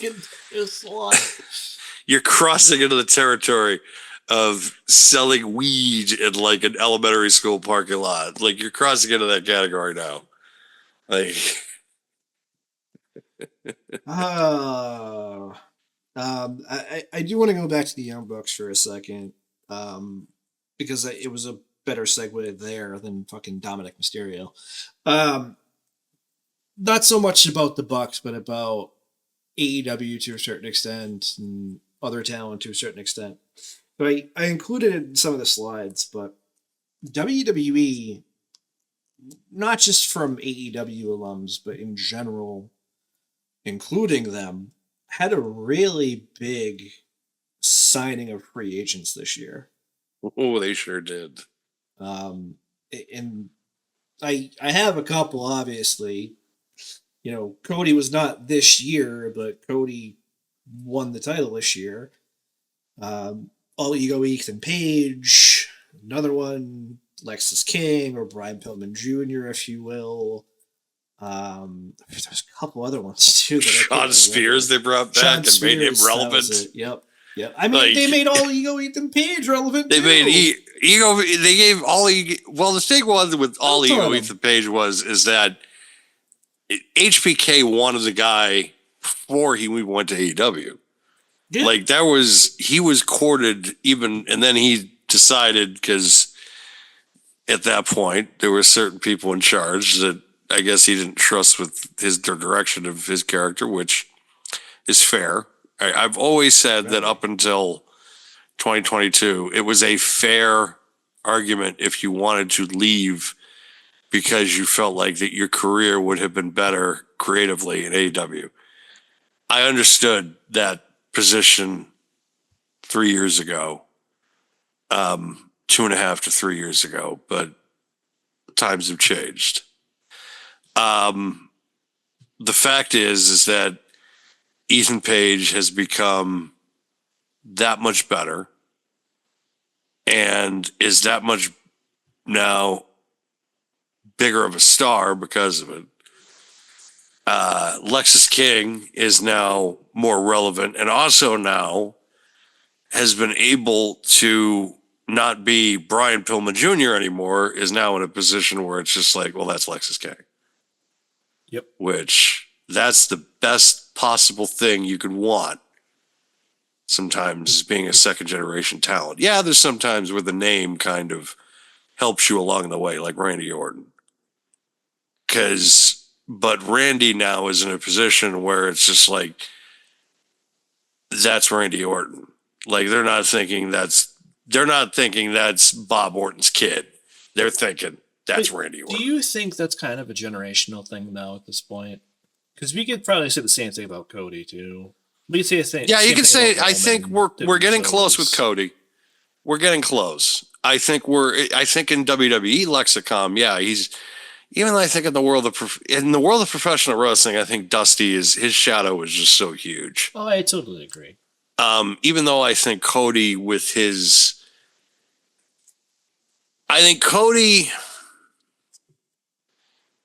Cody is the type of performer and the type of wrestler I think that is going to inspire a generation of talent. Till that heel turn comes, baby, and that thing's gonna cook. Oh no, I still think he's going to retire. He's going to. He might, yeah. He's still going to, because the thing with Cody is that when he turns heel, he is going to be that cool heel that people are still going to cheer because he's still Cody fucking Rhodes. Might be right. We'll see. That's the thing. Like, because look, they did the same thing with Roman, because Roman was heel, but there was still a long period of look. They didn't start chanting "fuck you, Roman" until he just crucified Sammy. That was the first time that I saw Roman get legitimate hatred. Because up until that point, everybody was getting behind the tribal chief. It was just like, it was cool to like be behind, he was that cool heel. Yep. That was the first time that he became that hard ass heel. And it wasn't the first time, but it was probably the more memorable of the times. I would nobody say. gave a shit though when he beat like certain people. Like nobody cared. When the like Usos beat freaking Randy Orton. Nobody cared when he Yeah. beat nobody cared when he beat Brock. Because they were just happy that the Brock era was kind of over and he was just being able to be on his own. Nobody cared when and I'm not saying that nobody cared. I'm just saying that like it wasn't like people were angry. Like if Roman Reigns in 2014, 2015 had defeated Daniel Bryan and Edge at WrestleMania WrestleMania 37. Yes. 36 Yes, or it was 37? 30. It was 37. Okay. At WrestleMania 37, if Roman beat Daniel Bryan, if it was Roman Reigns, like that 2014 and 2015 version, people would have been rioting in the streets. Yeah. But especially that it was the stack of pin that he did against Daniel Bryan and Edge. Okay, if that was that version, they would have been riding in the streets and they would have just been like, "I'm canceling the network forever. I am never watching it. It's over." Like it would have just been a mass exodus. Roman Reigns is the tribal chief, goes into WrestleMania, stacks him and pins him, and the whole audience is just going, "Rrr!" It's all about the presentation. It's all about the presentation. It's all about the presentation of the character. Because they would have rioted it 7 years ago, or 6 years ago, or 5 years ago, previously before that. Yet in 2021, everybody was standing and rejoicing because it's just, and doing this. Because it's the tribal fucking chief. Yep. And he was with that character for less than a year at that point, but they were behind his ass. It's because they knew he was heel, and that's exactly what they wanted. They wanted Roman Reigns to be Exactly. heel. Everybody knew he would. This is the thing. I love the people that shit on Cody Rhodes because he's gonna have an epic heel run himself. Of course he But the is. thing is that It's going to be like Homelander. yeah, exactly. The thing is with Roman, it's like it it had more time to marinate when he was at face, because he had been there and he didn't leave like Cody did, right? So people were sick of his face run, and then all of a sudden the dude leaves for a while, comes back, and he's a heel. People immediately got behind it because it's exactly what they wanted for him. Right. They did not want him to be a face, and everybody knew it. Every time they pushed him as a face, they booed him because they couldn't stand it. Right. But I want to circle back to the free agent signings. We talked about a couple that they signed from AEW, but they also signed a lot more outside of AEW. So I'm not going to say these two were big signings. However, I guess depending on your opinion of big signings, considering they're technically part of the bigger storyline of the Bloodline, Tama Tonga and Tonga Loa, which, you know. They really kind of they really decided to raid the pantries I know. of certain companies, and we're just like, you know what? We're gonna get the Gorillas of Destiny finally. We're gonna get those guys, and instead of also getting, you know, like Bad Luck Fale or something like that, they decided to go out and they decided we're gonna go get Jacob Fatu, and they bring him in, and just like I said to everybody. I told everybody, I said, he's going to start to take the shine off Solo Sikoa. But more or less, I mean, considering I want them to throw a title at him, yeah. Even though now he's turned around, I love you, Solo Sikoa. It's like, what the dude, fuck? It's hilarious because now you got people saying it with him. I know. love you, Solo. I was listening. I was more listening than watching, but I was watching some of the Netflix presser they did a couple weeks ago, and he says it, and there are people in the background saying it with him. That's funny. It's like, are you kidding me? Of all the sayings, that is something that they're it's repeating. so random, But it's because he's saying it. But even aside from that, NXT also had big signings. We already mentioned a few from AEW, but they also signed women talent like Julia and Stephanie Vicaire, who have immediately inserted themselves in that entire division. It's just crazy, man. Yes, Stephanie Vicaire. Vicaire. Vicaire. She's Fakwa. How she ended up being at Worlds Collide, and then within 6 weeks she's in WWE. Seriously, what a brilliant move that was. Oh God, I know. It really was. But also the return finally after many, many years of Saturday Night Main Event as well. That was a very unexpected kind of surprise. I did not expect it. That, like, there were rumors in the fall, but we did not fully kind of expect it. Which there were some reports that I think the network was upset with it. It's like, I don't know if they're upset with that. Are they? Like, could they have, like, were the numbers, I thought the numbers were kind of standard for a Saturday night block, like at this day and age. Like, it wasn't earth shattering numbers, but I thought at the same time it was like fair game. It was like three, something like that. It was like 2.53 million or something like that. All right, I think that's fine, honestly. I thought that was fine. You know, and I 2-hour show, like you said, on cable TV. Plus, it was on Peacock. It was a simulcast. Yep. Which I guess Meltzer's like, oh, you know, you can't really count the numbers on that. Well, it's like, you're going to count the numbers on Max then, you fuck? Like, because if we're going by that logic. I can't stand that guy, man. No. It might, I don't know. It might be zero. You're a zero. I just, yeah. I'm trying to see what the numbers are, but it's not. It's not. We did get the return, though, of the body. I'm back.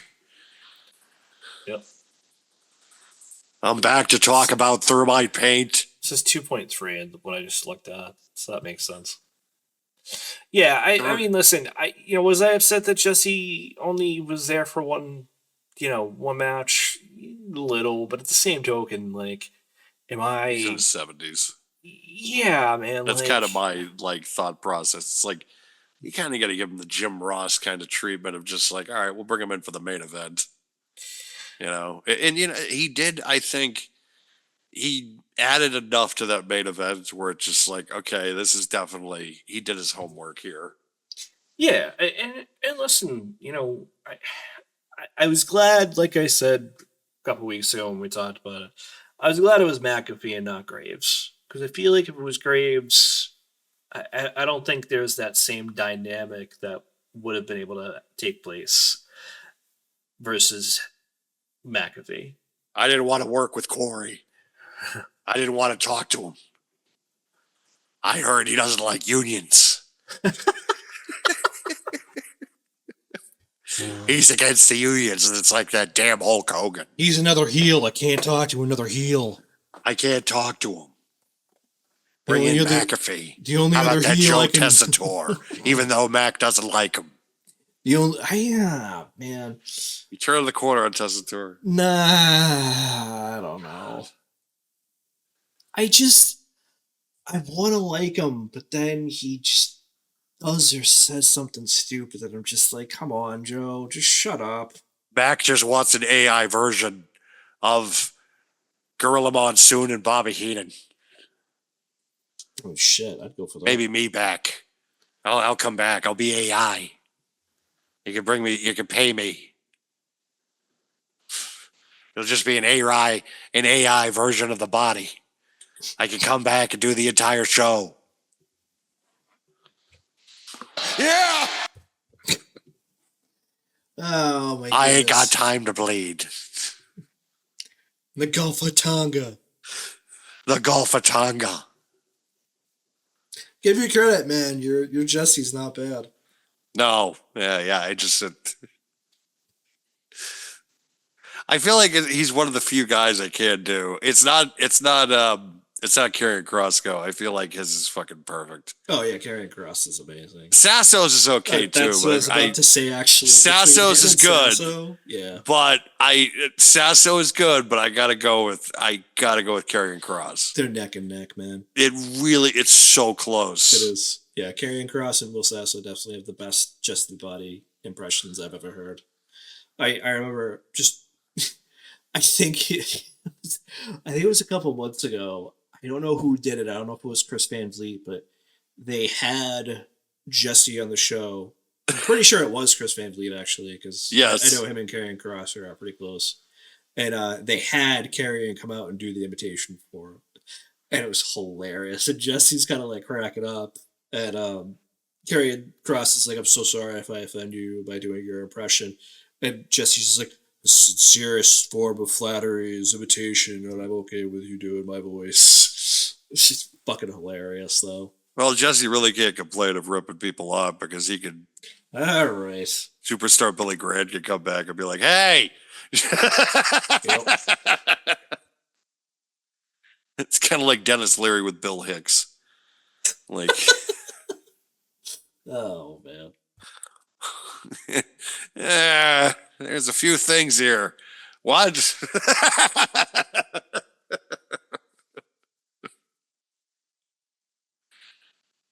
I'm surprised I don't have a what soundbite actually. Now that you say, it. It's like fuck. I need one. Oh man, but yeah, I thought that is a damn good one though to have though, but at the same time, it's like it is one of the most overdone phrases in wrestling too. it is. I agree. It's like I understand, especially certain talent that come out too, and it's just a constant. Like when Austin comes out, does that have to be just like the only thing that we recognize him for, instead of just being like, Stone Cold Steve Austin? I don't. For me, anyways, it's not that. No, but I know for some people, it's like, is he the what guy? And I'm just like, oh my god, no, shut the fuck up. do you know what else he did, motherfucker? Yeah, Like, that's exactly why I'm like, no. But it's tough, man, because you're right. Like, there are some instances where it's just like, we're coming up on like 20 years later at this point, and it's like, people still chant that shit. It's crazy. Yeah, it's just it's really kind of weird to think about. I'm just like, what? I Why get were they it. I see. Like the thing is, like I get it from a standpoint of like you're trying to like needle on a heel, so you want to like piss them off, so you do that, and I get that. But then there are other times where it's just like you could almost hear it. It's like this one random fuck in the crowd who's what, and just keeps doing it to a point that people around him start doing it, and then the rest of the people around them start doing it. It's like telephone. They tell two friends, and they tell two friends, and they chant one, and they chant one. It's like no. It's like you almost want to go up to that one guy in the arena that started it and just punch him in the face. One of my favorite chants, one of my favorite comments over by a crowd person. I don't know if you heard it, was the Moxley promo, and someone, you can hear it from like the cheap seats, just yelled out, "Go back to Roman!" Boo ran. Oh my god. I laughed my ass off because it's just one guy, probably in like the 200s. Nobody is saying anything in the crowd. The crowd is dead ass silent for his promo, and it's just, "Go back to Roman!" Like, There have been some like over the years, and I know this year too, they've had videos of it where it's just like they say something stupid in the crowd, and sometimes you have like a 50-50 chance that the wrestler is going to respond. but sometimes you have an entire building chanting future ex-wife at someone. I mean, that's just, it's just somehow how shit like that works. I'm still mad that they didn't chant chicken tendy slut at Dom the other night, a couple weeks ago when Rhea called him that. Chicken tender slut, chicken tender slut. Like, why was that not a chant? Come on.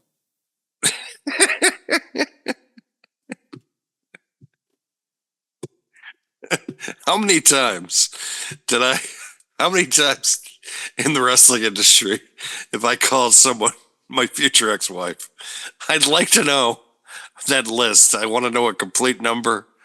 Everybody that I've said that for in history, that list, it might be as long as that 1,004 hold move list by By Jericho fucking and Jericho. Malenko, yeah.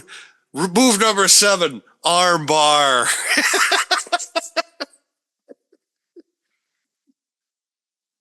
I love that feud with him and Malenko, but oh my god. That got so bad at certain points. Like, dude, what are you doing right now?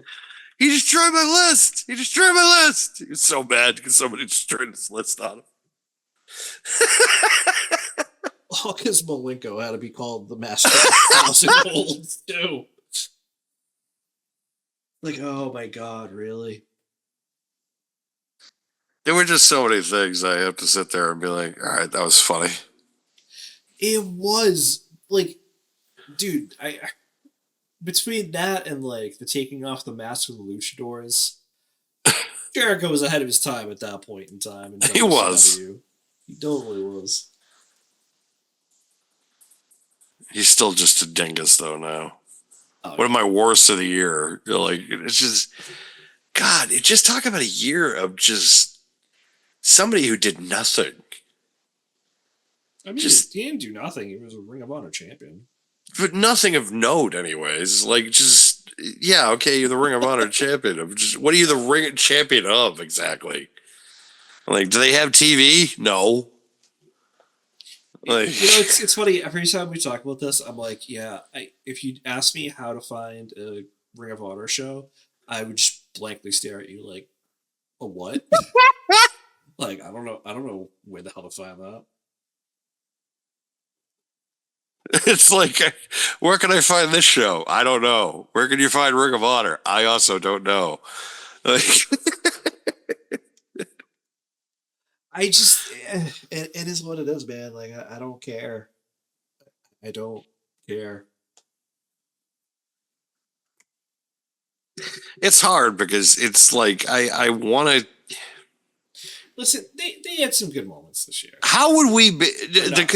Let me ask this question though. Go ahead. Do you think maybe 20 years ago, if we were 21, so to speak, let's go back to, so we're 21 years old and then the AEW starts up. So let's say we're 21 in 2019 and we're just disenfranchised with everything. So do we become AEW fans from like the beginning, but also at the same time, do we stick it out as long as we have? Because it's like, I don't know. I feel like maybe we would have jumped the shark at some point. We don't know when. Probably when they fired Punk, I probably would have got off that train. Because yeah, there have been moments I've been on the AEW train, but I don't think I've ever been someone that's been.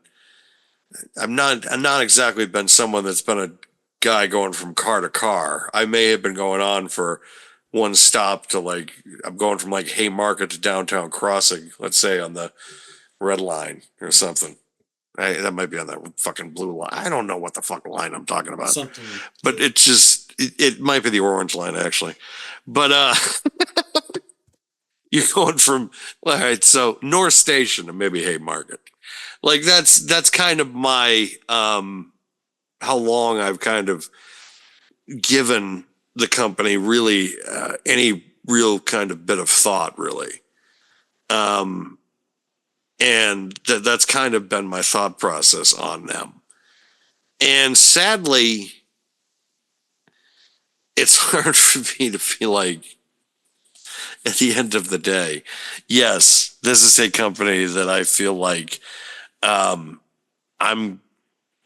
really going to financially support and think that, because it's just, I don't want to buy their pay-per-views.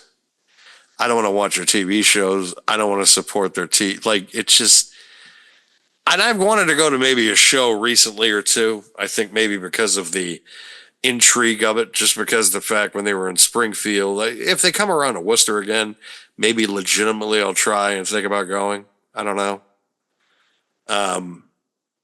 You know, because it's just, I'm only going if I can get a ticket with my combo meal. let me go to Wendy's. Is it the buy one, get one at Wendy's? Cool. That'd be cool.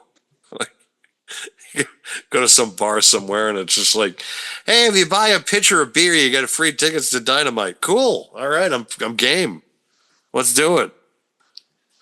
What beer is it? It's Natty Light. Ah, fuck this. I ain't doing it.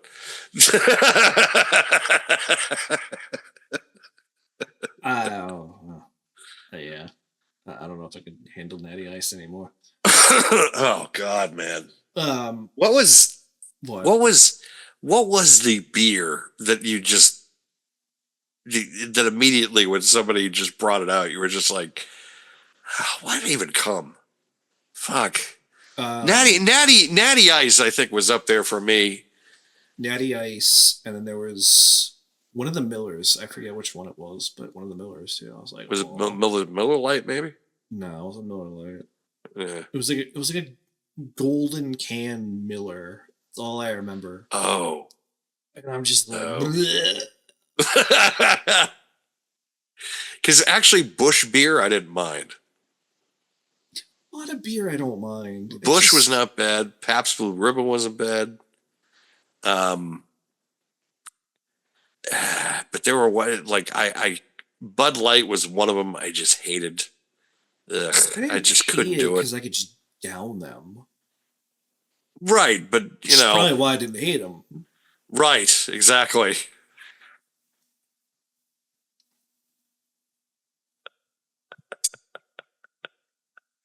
Oh Christ! I don't have a drinking problem. Fuck off. I didn't say it did. Like I didn't say it did. My eyes might have, but I don't say I did. I never said anything. Fuck you.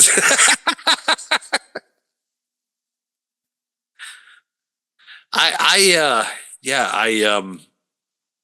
think for me it was always Sam Adams.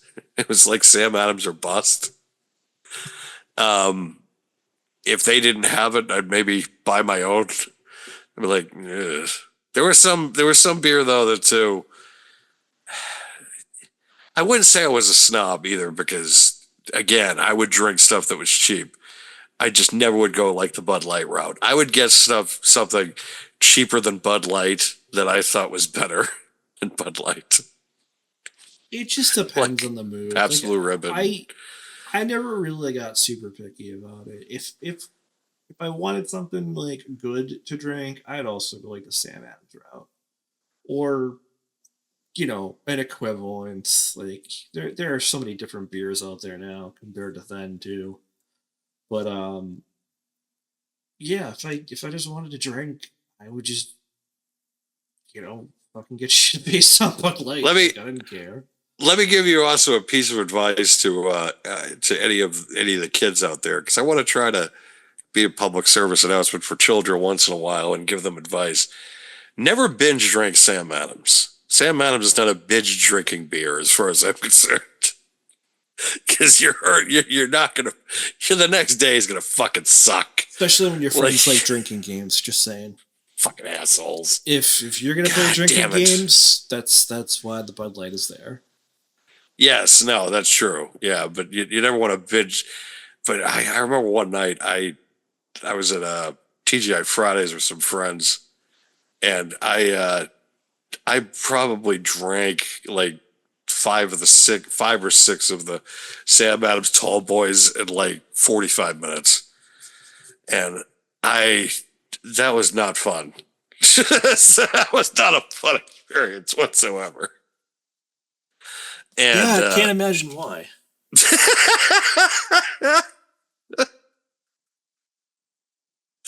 we all have those nights? Do we all have them?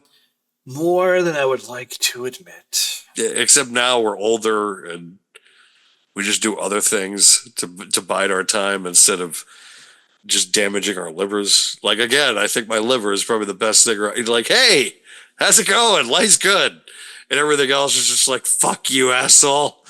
You have no idea what it's like.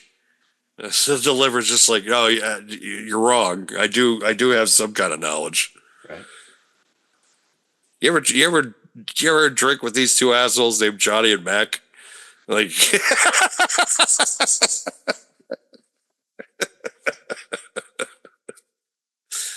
oh, Dude, if I went back in time and met myself at that age, I don't even think I could hang with myself anymore. no. I probably would go up to them maybe now with like vape pens and be like, here, just do this. No, fuck this. What are you doing? You don't understand what you're fucking doing right now. You're killing yourself. Like, here, just do this. You're fine. You'll just laugh. That's it. You'll just laugh a lot and you'll want to eat food, but you won't binge drink to like exorption anymore and be fucking hanging into like, oh my God, just some of the worst. I just go back to that Iron Man 2 hangover. I'm just like, what the fuck? That was it. I think that made me quit probably the most, just that whole experience. Just like, what the fuck am I doing? Like,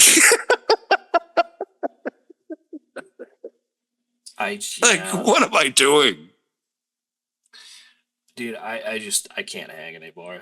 I just, it's like, I've, you know what it is? It's like, I also know myself to the point of like, if I have like more than 2 and I don't stop myself, or if like there's a bunch of it around, I'll just keep drinking. Yeah. Like that's just where it's at. And it's like there are days now that I'm looking at my fridge and I'm like, I really want a beer. I don't have any. And then I have to go get it, and that actually dissuades me. I don't keep it around because I know if I keep it around, I'm just gonna want to keep drinking. I think my brother was during the pandemic was just having bottles of Prosecco just dropped off at his house, and it was just like, oh, that must have been a blast. He's just like, yeah, there was just a lot of Prosecco cases of it just going throughout the house. I'm like, oh, that was a fun experience. Like, like I think that was I'd hate to see if I was a drinker during that period. Like, because if I was younger, just because of the fact that probably would have been the time of just that isolation, that it was just like, hey, why not, right? Like, these kids now, though, they don't like the drinking and the drugging and that type of stuff. I think that the debauchery. Well, let's face it, that I think a lot of us did in our younger years. Some of it I think is responsibility. Others of it I think are too, their ethics are probably different than ours, which can be a good thing, but also I think maybe a reach at some point on some things. Some things I do think are definitely better than we were when we were kids, or for that matter, young adults. I don't know though. I think it would be harder to be a kid now, to be a young adult now than what when we were kids, when we were younger. I don't know. It just, for some reason, I feel like it's harder for them than it was for us. I don't know. I don't really. Honestly, I don't really think about it. It's one of those situations where it's just like I have no idea. I don't know many. I don't know and I don't care. It's not that I don't care. It's just I don't really know anybody that age anymore. No, that's true too. So I have no idea. I would imagine the pandemic and things being more digital than when we were that age, I think might play a role, but I have no fucking idea. Well, I think a lot of school districts now, they have a 1-to-1 device program where we had like fucking 6 textbooks that made us all have back issues for years and years and years, where now everything is pretty much on one single device, like a Chromebook or an iPad. And all their learning is done through that.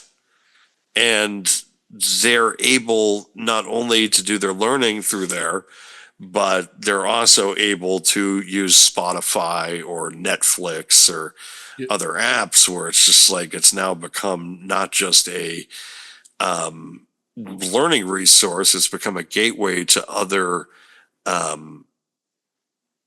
things for entertainment, things we never really, I think, had the kind of opportunity or kind of knowledge or access to, as far as like easement of that, because again, we had textbooks, pen and paper. These kids have pretty much computers. All I can think of is that part in Back to the Future 2. You have to use your hands? This is a baby's toy? I wish we had hover cars. That would have been cool. Right? Like, that's one thing 2015 I was let down about it, the fact that we don't have hover cars. Yep. That would have been so that would have been so cool. Nope. Like it was like they had everything else almost down to a T. There were so many other things that, like, even the Cubs were a year off winning the World Series. It was 2015, they won in 2016. Yeah. But there were so many things that they were close at, but that one, it was just like, that is not even in our fathom from happening right now. Like, we won't even see that probably in our lifetime. I mean, if we do, it's going to be like the very end of it. Yeah. I'm sure fucking Elon Musk is working on it. Just like other plans of world domination. Who knows at this point? Building too many robots will be like, a robot, and they kill us all. That too. Or Terminator, whatever. Skynet is the virus.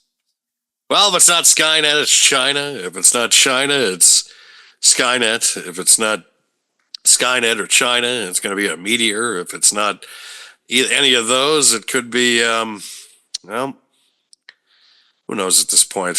Like, cats and dogs living together. Could be another John Cena WrestleMania win that does this. Who knows? Don't do that. Yeah, notice how he is not in the 2024 pictures. Excuse me. Well, this is supposed to be it for him. This is it. This is supposed to be the last year for him. Which, fuck, I wish this was 20 years ago. But like, it's just reach.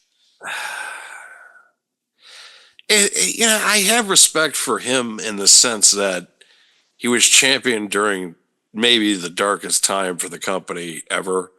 But I also believe that he was part of the reason why things were so bad that they were Yes, the sir. part of the reason why things were so bad. Because you look at guys like Roman, you look at, Cody Rhodes and things like that who are believable and people want to get behind. Whereas Cena, it was like, yeah, some people wanted to get behind him, and then there were other people that wanted to get behind him and throw him in front of a fucking train. And that's kind of where I think where a lot of people were at with him. I can't put him in the great as one of the greatest categories ever, though. Ever, I put him in the category of like a Bob Backlund, in the sense of that he was just around forever. But as far as the champion is concerned, he really didn't draw much. He kind of just kept the fucking lights on. Roman's a great champion. Hogan's a great champion. Bret Hart's a great champion. Shawn Michaels is a great champion. And some people would probably say the same thing about Bret, of they didn't draw money, but they kept the lights on. They might do the same thing with Shawn Michaels, which are fair, but at the same time, I think they're wrong. I don't think so with Shawn. With Brett, I can see it because of when Brett was champion, but Shawn was at the tail end of that. And I don't think that's really the same category for me, at least. Well, the only problem that hurt Shawn was the NWO. Everything because his match quality and everything that he was doing in '96 was great. Yeah. It was just the NWO was just too strong. I don't think there was anybody, even Austin, if he was on top at that point. Austin was still a year away, though. Yeah, he was still a year away, but even if situation was reversed and if let's say the NWO didn't hit fire until '98 or something like that, and the Austin era had already begun, I don't even know if Austin would have been able to curb that. There was just so many other factors and so many other things that kind of fell into place the way they did, where things could have been different. And that's, if Brock Lesnar is to leave for the UFC, do we even look at John Cena in the same light? If Steve Austin didn't get hurt in 2097 with the neck injury, does John Cena have a delayed kind of era? If The Rock doesn't have as a kind of a fledgling movie career as he did, as early as he did, if he didn't if he waited another 5 years or something like that, I don't know. There are a lot of questions with Cena's kind of run, because I feel like he was never option A for them. I always felt like he was option C or D, and they had nobody else really to kind of put in that category at all as like the top guy. Everybody else at that point was either gone or were forced out of the business because they had to retire. And Cena, it was like, well, they got nobody else, let's just use him.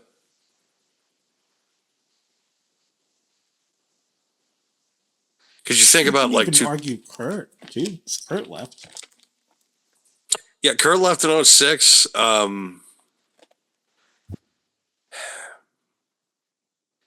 was hard with Kurt. And people thought I got mad because Kurt went to TNA. I wasn't mad with Kurt about him going to TNA. My problem with Kurt was the fact of that we all knew Kurt had issues that he needed to take care of before anything else. Yep. I didn't want Kurt to become a statistic. And that was the problem with Kurt. I felt like he was going to be a statistic. I felt like that every weekend with Kurt Angle for a couple of years there, I felt like that we were all waiting with bated breath for a report to come in that Kurt Angle was found dead in some hotel room. There was a couple of years there where I felt like every weekend there was a legitimate chance of that happening. Oh yeah, absolutely. And that bothered me. That bothered me as a fan, but also as a person as well, because also, too, that was before I really kind of realized and had conversations with people about alcoholism and things of what that does to a family and things like that. And there was a long type of kind of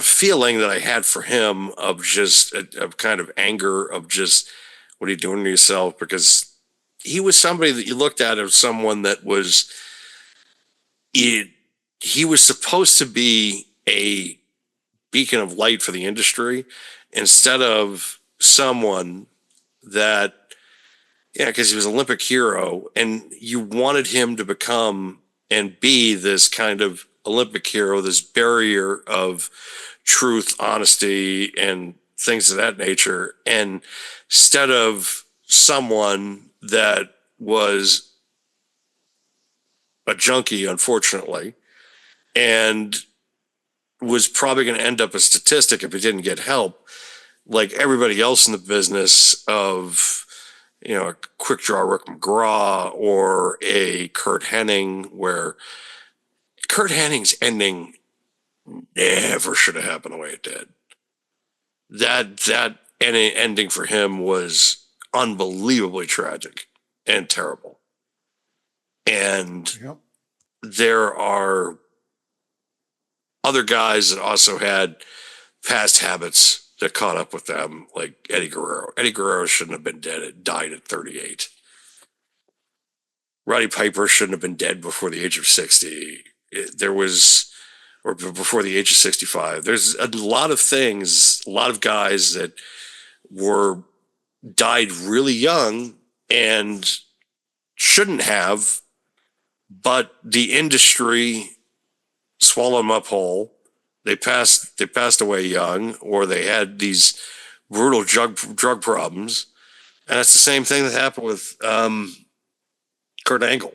Like where Angle, it was more of a thing to just be like, God, I need to just get away from this because I know where this is going and I don't want to be a part of it. Like I wanted no part of that whatsoever. Like none. Because I knew the story that was going to come from it. You felt like it every fucking weekend. It was just like, dead in the hotel room. It's coming. Yeah. So. No, I agree. All right, because we've barely talked about 2024. I feel like in the show. We have and we haven't. Yes. So let's maybe not do worse though, because man, I feel like we've been pretty negative already in the show. If it wasn't WrestleMania, what do you think was the best show? Other than WrestleMania? Yes.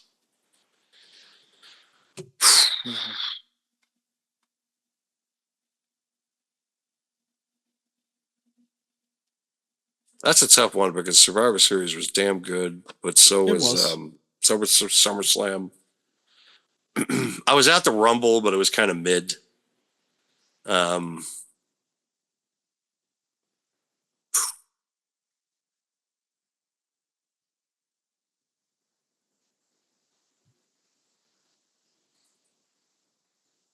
That's a tough one.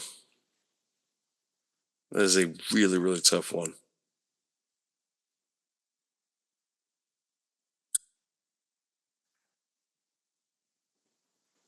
Do you have one in mind? I'm thinking Bad Blood. I don't think it was the best show, but you had, I would say, every match furthered a story. Yes. And that's not always what happens in some of these PLEs. No. I could make the argument for King Queen of the Ring, Crown Jewel, but Bad Blood had that Hell in a Cell. It was such a great match. That was such a masterpiece. Yeah, I'd have to agree with you. Bad Blood kind of, because there was so much kind of layered in the night. Like it wasn't just about the Hell in a Cell match, which that would be like if there was nothing else in that show, it would have been like this.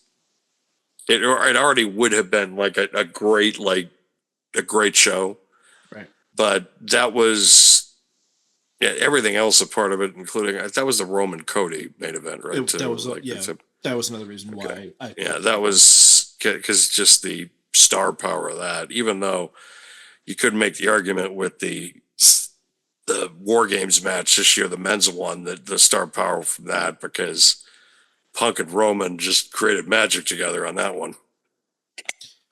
Yeah, and that's the thing. It's like when you look at some of the other matches they had, or other PLEs that they had, matches within those PLEs, I felt like obviously WrestleMania has to be number one, just all things considered. It's the biggest show of the year. But then when you look at like the other shows, it's like they had one dud and that was it. Like, Yeah. So okay, you take that one dud out, and then okay, what was the best out of all of them at that point? You know, and like I said, you know, like I'm just pulling up some random ones now, right? So the one I just randomly grabbed is Clash at the Castle. So it was Cody versus AJ in an I Quit match. That was their second match after the first one being in Backlash. Unholy Union against Bianca and Jade. Sammy versus Chad Gable. Bailey versus Piper Niven because Scotland, obviously. Right. And then Damian Priest and Drew McIntyre. And listen, this was not a bad pay-per-view or PLE, whatever, but at the same token, like, am I going to put this in the top 3 for the year? Probably not. No. You know? And Bash in Berlin was also a very good PLE. So Bash in Berlin was Cody versus KO, Bianca and Jade versus Unholy Union again, CM Punk and Drew McIntyre in the 4-corner strap match, Terror Twins, Damian Priest and Rhea Ripley versus Judgment Day, Dom and Liv, and then Gunther and Randy Orton. Again, this is another great pay-per-view, or PLE. But again, it's like, it was also very standard too, right? Right. Like, everybody expected Cody to retain. If Gunther is in Berlin, obviously he's going to close out as World Heavyweight Champion, not Cody. Having it be against Randy Orton is amazing in my opinion, all things considered. Fantastic. Damian and Rhea versus Liv and Dom is exactly what you would expect it to be. The women's tag team title match, kind of the same thing, really. And then CM Punk and Drew put on, I think at this point it was the second match, put on another great match. Yes. But again, like when you look at the other PLEs that they've had this year, it's really hard to put that at the top of the list. But kind of like we said with Bad Blood, every match furthered a story. You started the night off with a really phenomenal Hell in a Cell that they went a little off script and were rightfully, right there to do so, I would say. Right. You had Nia against Bailey. You had Damian versus Finn, Rhea and Liv, and Cody and Roman against Solo and Jacob Fatu. Like, I'm sorry, like those are all big matches, all of them. Oh, huge. Even Damian and Finn, it was the second non-title match. The other one being CM Punk and Drew McIntyre, but that's a Hell in a Cell. There's obviously, an aura to that. But Damian and Finn is just a regular match, and even that furthered the story. It's just, and I forgot that the Rhea and Liv match was when Dom was suspended in the Shark Tank. Oh God, yes, and that was Raquel Gonzalez coming in. Yep, that's when she made her return finally. That's right. It's just, I think this one hit. I think Bad Blood, if we're gonna... I agree. No, you're right. I need a good reminder. Yeah. I think we should say the Hell in the Cell and Cody and Roman versus the Bloodline. It's like, okay. Because I was thinking, I'm like, yeah, because again, folks, it's like, as I get older, it's some of these events kind of blend together. Especially this year, shit. Yeah, it's just, Plus, it's just if this is still a regular pay-per-view schedule, it'd be hard for me to keep up with this because I'd be like, I gotta drop $40 a month on this. Oh, Jesus, again. Ah. Yep. With inflation now, it'd probably be like $60 a month. Don't say that. Ah. Yeah, I don't want to give TKO any ideas. Yep. I'd be like, no, we're not doing this. They would never do that again because they know that the model would literally collapse because everybody would just be like, fuck you, we ain't spending that type of money. Pretty much. All right. What about talent? I guess like most improved. We can do that. Most improved. Oh.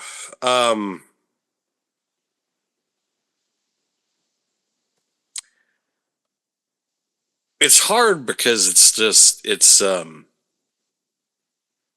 especially WWE because it's just everybody who is supposed to kind of be a hit is a hit. Oh, there's But- so much there. There is one as far as improved is concerned because if you asked me a year ago, January 2nd of 2024, that this person at the end of the year would be a singles champion in WWE and also one of the most entertaining performers in the company, I have to go with Chelsea Green. Okay. I agree. But what about men? We should try to do one of each.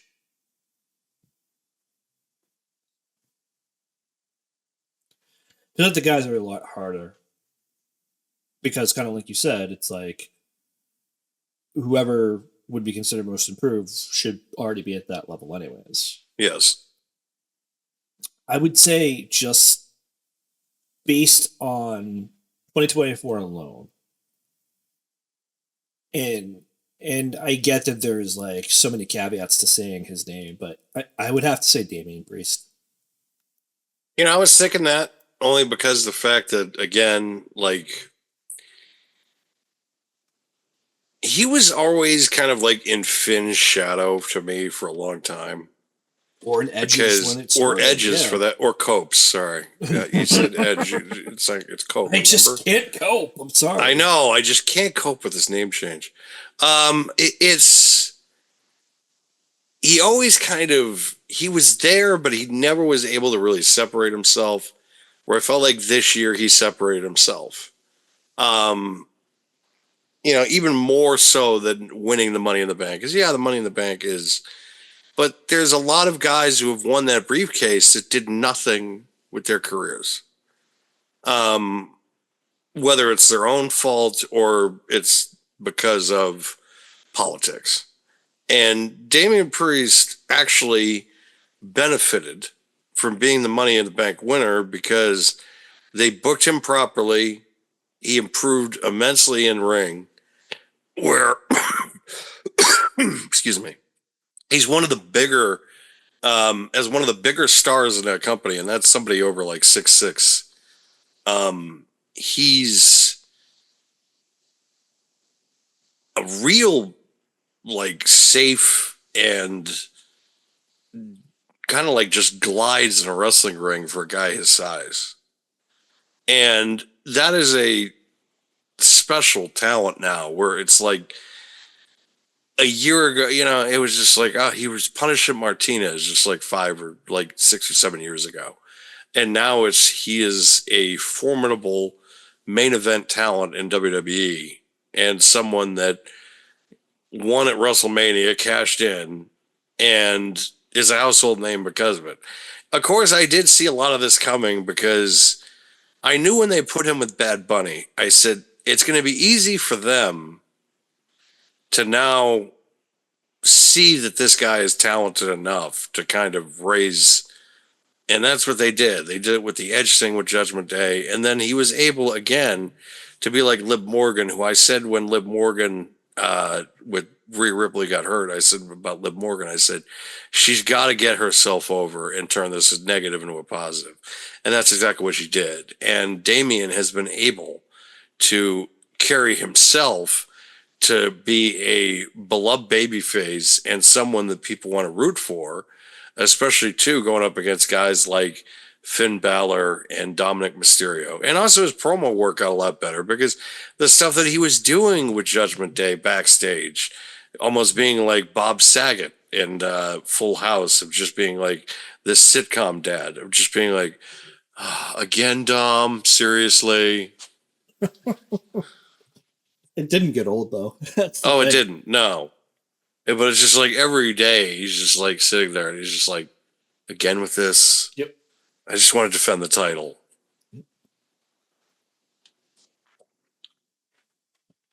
All right, let me think.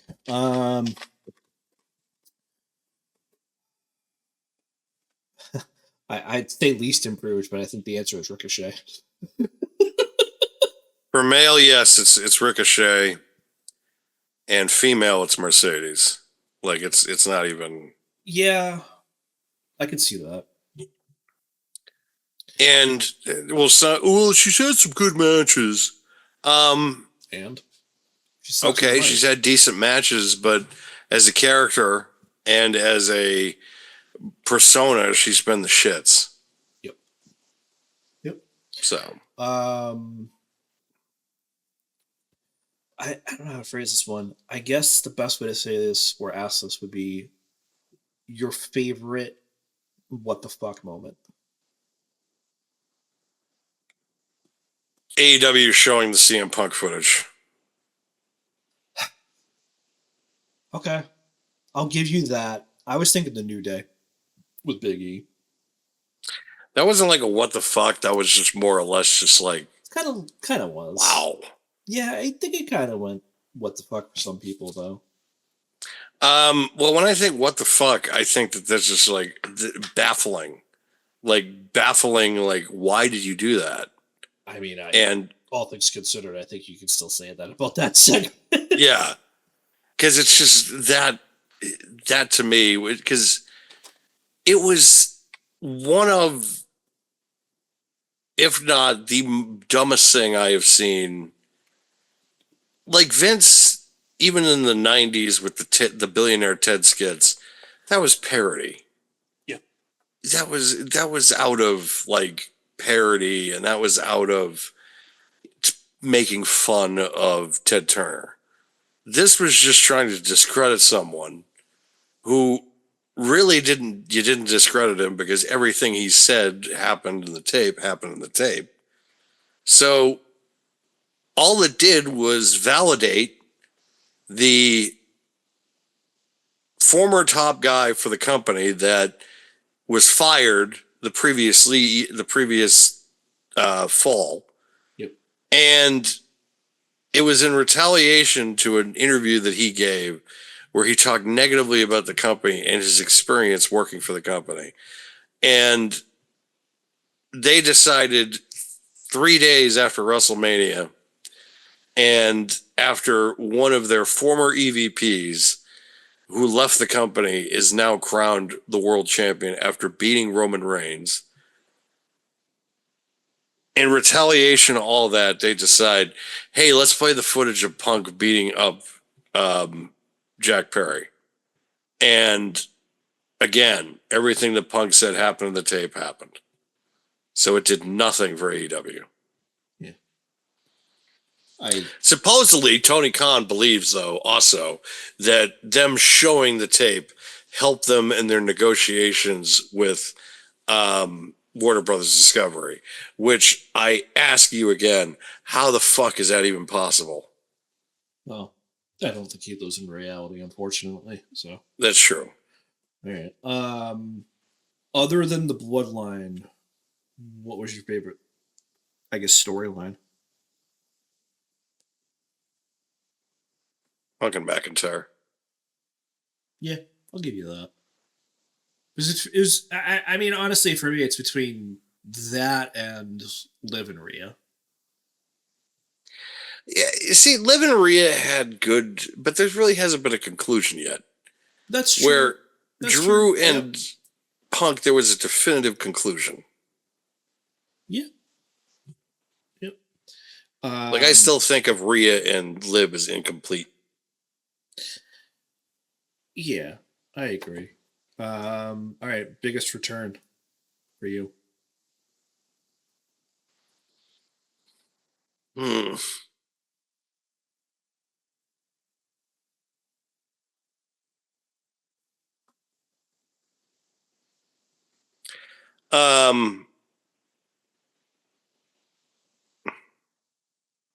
Fuck, that's a tough one. It is, yeah. Um,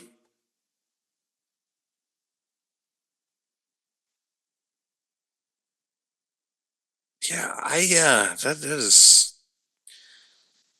because Punk came back from an injury, so but it's you can like, still count that though. eh. You could count Drew. Drew came back from injury too. You can Drew count- did come back from injury. You can count Roman. Roman came back as the OTC.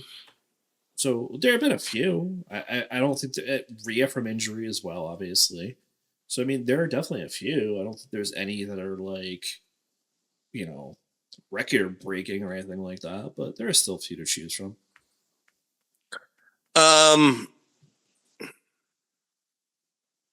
If you had to kind of get my kind of like opinion of it, like hold me down and be like, oh, you must decide. I guess. God damn, this is tough. Because I'm wrapping my head here, and it's just like, well, who returned this year? Like, it's just, I mean, Roman's return at SummerSlam was fucking amazing, but at the same time, it's just like, because I'm thinking about somebody coming back and then winning a championship, like having like a moment that kind of validated everything that happened previously and all that stuff. And I really can't think of anything off the top of my head. So I guess Roman coming back at SummerSlam. It's funny because I'm actually going to go with Punk because even though he didn't win a title, he still had that feud that they were able to build off of from all the way to the Rumble. That's true. Up through now, and kind of vindicate him in such a way and have that kind of a Hell in a Cell that they had, because we've had some forgettable ones over the years. Oh yes, we have. No, that's true. That no they did make this one. Yeah, so many that we wanted to forget. Yeah. Yep. He hit him in the head with a fucking mallet. We're just gonna call the bell. Yeah, they are. Yeah. Just ridiculous. Man, I'm trying to think of like other questions we could ask about the year and review here. I don't know, like favorite moment, I guess. Like if you had to pick like one moment that you could relive or rewatch, as it were, on Peacock, I guess, depending, what would that Cody be? beating Roman. I feel like that's so easy though. Yeah, but it's gonna be in 30 years from now, 10, 15, 20 years from now, people are gonna look at that and that's probably a moment that might inspire an entire generation. You're not wrong. Like it's one of those moments of it's Hogan when he beat Iron Sheik in '84. It's when Austin beat Shawn Michaels in '98. It's this moment that transcends an industry because Cody is beloved as a champion, and all these kids are dressing up like him. I mean, all you needed to see was when he did that signing in Kentucky at like that liquor store, and you saw the crowd of people waiting to see him. Yeah. Like that was miles and miles of people waiting to see him. And I've never seen that before for really any performer in a very long time, any wrestler or any, yeah. And he's in that category. And that, it's very hard to kind of discredit that moment because I feel like it's going to inspire an entire generation. And that I feel like is the lasting impression I think that everybody's going to get from it. I will give an honorable mention to the men's Survivor Series War Games. I knew you were. Because you're like, as far as dream teams are concerned, you're literally putting two guys who, if I had to put a top 10 list together, Roman Reigns and CM Punk would be on that list. Yeah, absolutely. And it's like every moment, the moment that Punk's trying to leave and he just blocks him. And you got Bronson Reed setting up for that tsunami, and you're yelling at the fucking TV, save him, pull him. And you knew he was gonna. The very last second, you knew CM Punk was gonna pull Roman Reigns from getting that tsunami, and that's exactly what happened. And the moments of the moments of CM Punk and Roman just pretty much telling each other to go fuck themselves. And then by the end of it, they're shaking hands on the same page. And then there's this intrigue now because what's the favor now that he's going to call in with Paul Heyman? What's the favor? There's that lingering now storyline that is going to lead into WrestleMania season.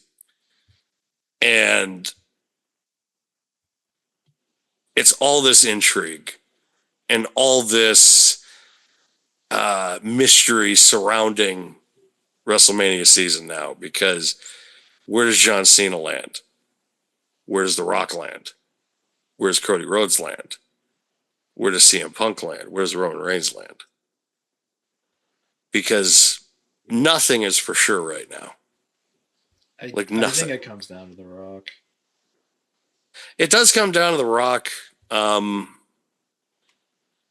It's ironic that I say that because the next picture that just popped up was Gunther for a second. Yes. And well, he's another one who's going to get factored in. Well, that's what I'm saying. So if I'm booking this, I'm booking Cena to win the Rumble. As much as I hate to say that, I think that's what's going to happen at this point. I think everybody feels the same. And if that's the case, he should face Gunther. 3-time winner. Well, it should be Punk, if you want my honest opinion. Cody can win that. But I think that's why it depends on The Rock. Because if The Rock comes, maybe he wins, or maybe he wins the Elimination Chamber and challenges Cody. I have no idea. But at the same token, kind of like you said, like where does that leave Roman and Punk then? You know, do they have a non-title match at WrestleMania? That's the favor. You know, and I think it depends on him, because then who is going to face the other champion if Cena does win? I feel like the title has got to be on the line for Roman and Punk. But that's why I'm saying it. So, like, where does that come into play? You know? That's right. I think it's a tough question to answer, because I know, like, let's be real. Everything depends on The Rock. But then you have from this week with the Netflix thing to the end of the month with another Saturday Night Main Event. And then in the second, you have the Royal Rumble. But then sometime, I'm assuming later in the month or March, you have Elimination Chamber. And then you have WrestleMania. That doesn't leave you a lot of time to get the title off of one of those champions to put it on the other. It just doesn't. No, it doesn't. And I feel like they are committed to giving. I have to laugh as I kind of hate saying it too, not for any reason other than the fact that it's kind of annoying, but I feel like at this point they're going to give Cody Rhodes as many WrestleMania main events as possible. I just you're not going to have a lot of championships, Cody, but we'll give you as many main events as we can. Well, they're going to make it. I mean, I think he's going to have a long championship reign. I do not see him losing the title at WrestleMania. It depends who he's facing. Do you see Cena beating him? No, I can. Here's the thing: I could see Cena facing and beating Gunther, right? As much as I don't want to say that, because I would love Gunther to have just as long of a reign as what we're talking about with Cody Rhodes. But as a heel, I feel like having him lose to a guy that's established that he has never faced before, I think is okay. Yes. And then eventually Cena's just going to drop it back to him anyways. Whether that be a backlash or a few PLEs from that point on, sure, I don't care. Because he's not going to hold it long, right?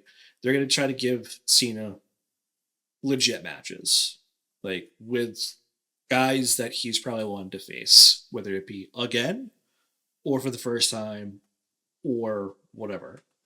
It's just, I see him getting thrown guys that if this was 2-3 years ago, he would just consistently lose to because that was what he was doing. Versus having it look like competitive matchups. And I'm okay with that. But I really just don't want to take the belt off of either of these guys at this point. No. To give it to Cena. I don't know who Gunther would be able to face other than Cena, truthfully. Because Cody Rhodes, you could still tie up in this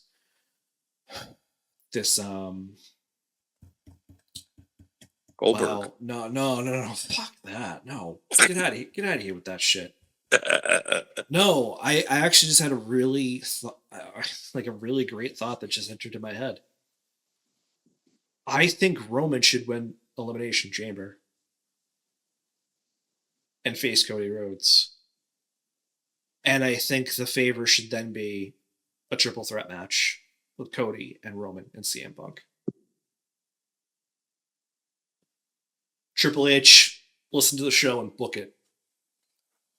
Yeah, we just made you a bunch of money on that one. Yeah, I just made you a fuck ton of money. Do it, make it happen. Cena versus Gunther for night 1 and night or night 2, I guess. If he wins the Rumble, I don't really give a shit. And then night 1 or night 2, like I said, depending. CM Punk versus Roman Reigns versus Cody Rhodes for the undisputed WWE Championship. Yeah, do it. Book it right now. Book it now. Book it right now. That's the favor. Let's do it. That's the favor.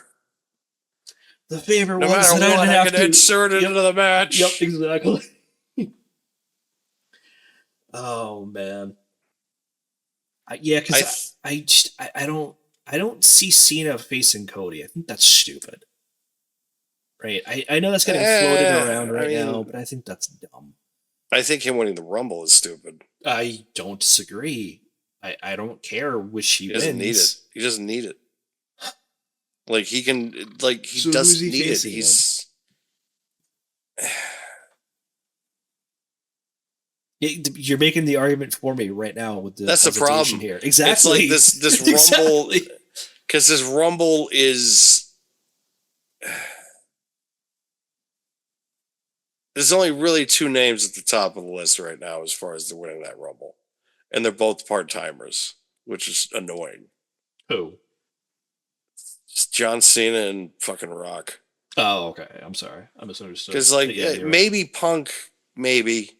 But then I don't know if Punk needs it. No, but Punk doesn't need it. That's the whole reason I'm saying put him in the Rumble, have him lose. It doesn't matter to who it is. Okay? Put him in an Elimination Chamber. Have Roman win an Elimination Chamber. But then the next Raw or SmackDown or whatever, he comes out and be like, it doesn't matter if I win because my favor is a match with Roman Reigns at WrestleMania. And since he's currently supposed to face Cody Rhodes, I guess I'll have to face Cody Rhodes too. That's how that should 1,000% be how they book that. And I get it. I know it comes down to The Rock. I already said so myself. But that thought, once it entered in my head of what should happen, dude, I if you're not getting The Rock on either night of WrestleMania and you don't book that match that I just laid out with Cody Rhodes versus Roman Reigns versus CM Punk, the undisputed WWE Championship, you are leaving millions of dollars on the table. I'm sorry. True. I'm sorry. It's very fair to say. Millions of dollars. They need to book that match. Millions of dollars, millions of dollars, millions of dollars. Book it. If you book it, they will come. On that note. I know.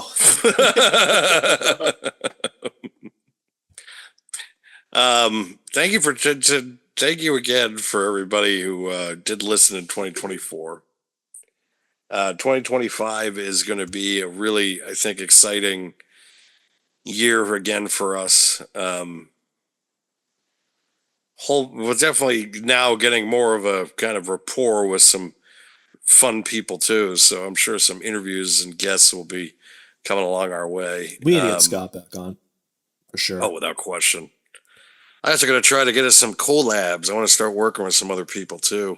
Yep. And grow our global footprint, so to speak. Him too, maybe. I guess. I don't know. If I feel like it. I feel like it. Oh my goodness. Well, no, he'll be. Well, the problem is that I did offer him to come on at one point. Oh, I don't want to do a 4-hour show. Oh, it was so annoying. You know what, too? We haven't gone like 4 hours since. He's just like, well, fuck you. Like, It's like we pay. It's like I pretty much was just like, all right, fine. I'm going to change our whole landscape of our show now. Yeah, but we were doing 4 hours around like WrestleMania season. Yeah, exactly. Like, which is the most important season of the year. Exactly. And, that's like Christmas for us around that time of year. And it's just like, oh, 4-hour show. Shut up. So only be here for 2. See if I care. Exactly. Oh my goodness. On that note, though, go ahead. Be sure to check us out on YouTube under Diamond Podcasting Productions. And also be sure to check us out on Spotify, Apple Podcasts, or also wherever you find your great podcasting needs. I don't know if it's like, I know Google doesn't have their podcasting anymore, but I think Slack or Radio, it's just, you can find us. It's just one of those things, folks. It's not like we're hard to find or anything like that. Just Google us. You can find us. But again, we're on Spotify. We're on Apple Podcasts. We're on YouTube under Diamond Podcasting Productions. So please throw us a sub and be sure to support us here on PWW Talks, where you'll get the best wrestling kind of reaction, thoughts, process, but also realize that sometimes we like to go off in the weeds, so to speak. This was one of those evenings that we decided, hey, we're going to talk about the best and worst of 2024. And maybe we talked about 2024 for half the episode. I don't know yet. I'll do the numbers. I want to say this before we go because I think it's really funny that it popped up as you were talking. So some of the things that we didn't really talk about in terms of like some of the best stuff, like I grabbed the pictures earlier, and I it's very WWE centric. Obviously, there are some AEW moments in there as well, but one of them is "I'm so sorry, bitch." Beach. So I'm sorry we didn't talk too much about 2024. So sorry. Hey. Shut up, bitches. Oh my goodness. But yeah, thank you, as Dan said, for those that listened in 2024. We obviously hope that you do in 2025 as well. Yes, I hope everybody enjoy. I hope everybody had a fun and safe New Year, and also had a great holiday season. Sorry that I was a bit of a Debbie Downer at the beginning. It's just weird. It was a weird holiday. It's just, I think anybody that kind of goes through a loss and that type of stuff, they, especially the first one, they kind of just like in the fog of things. But onward, upward. I expect 2025 to be a great year for wrestling again. I think WWE is going to have a great year. Hopefully AEW can somehow have a good rebound, even though. All right, folks, I will, and we will be back. I will. Of course, I will. We will be back next week here on PWW Talks. So thank you again for joining us. Hope you had a great New Year, and we will see you all again next week as I rub my eye. Good night, everybody. Bye.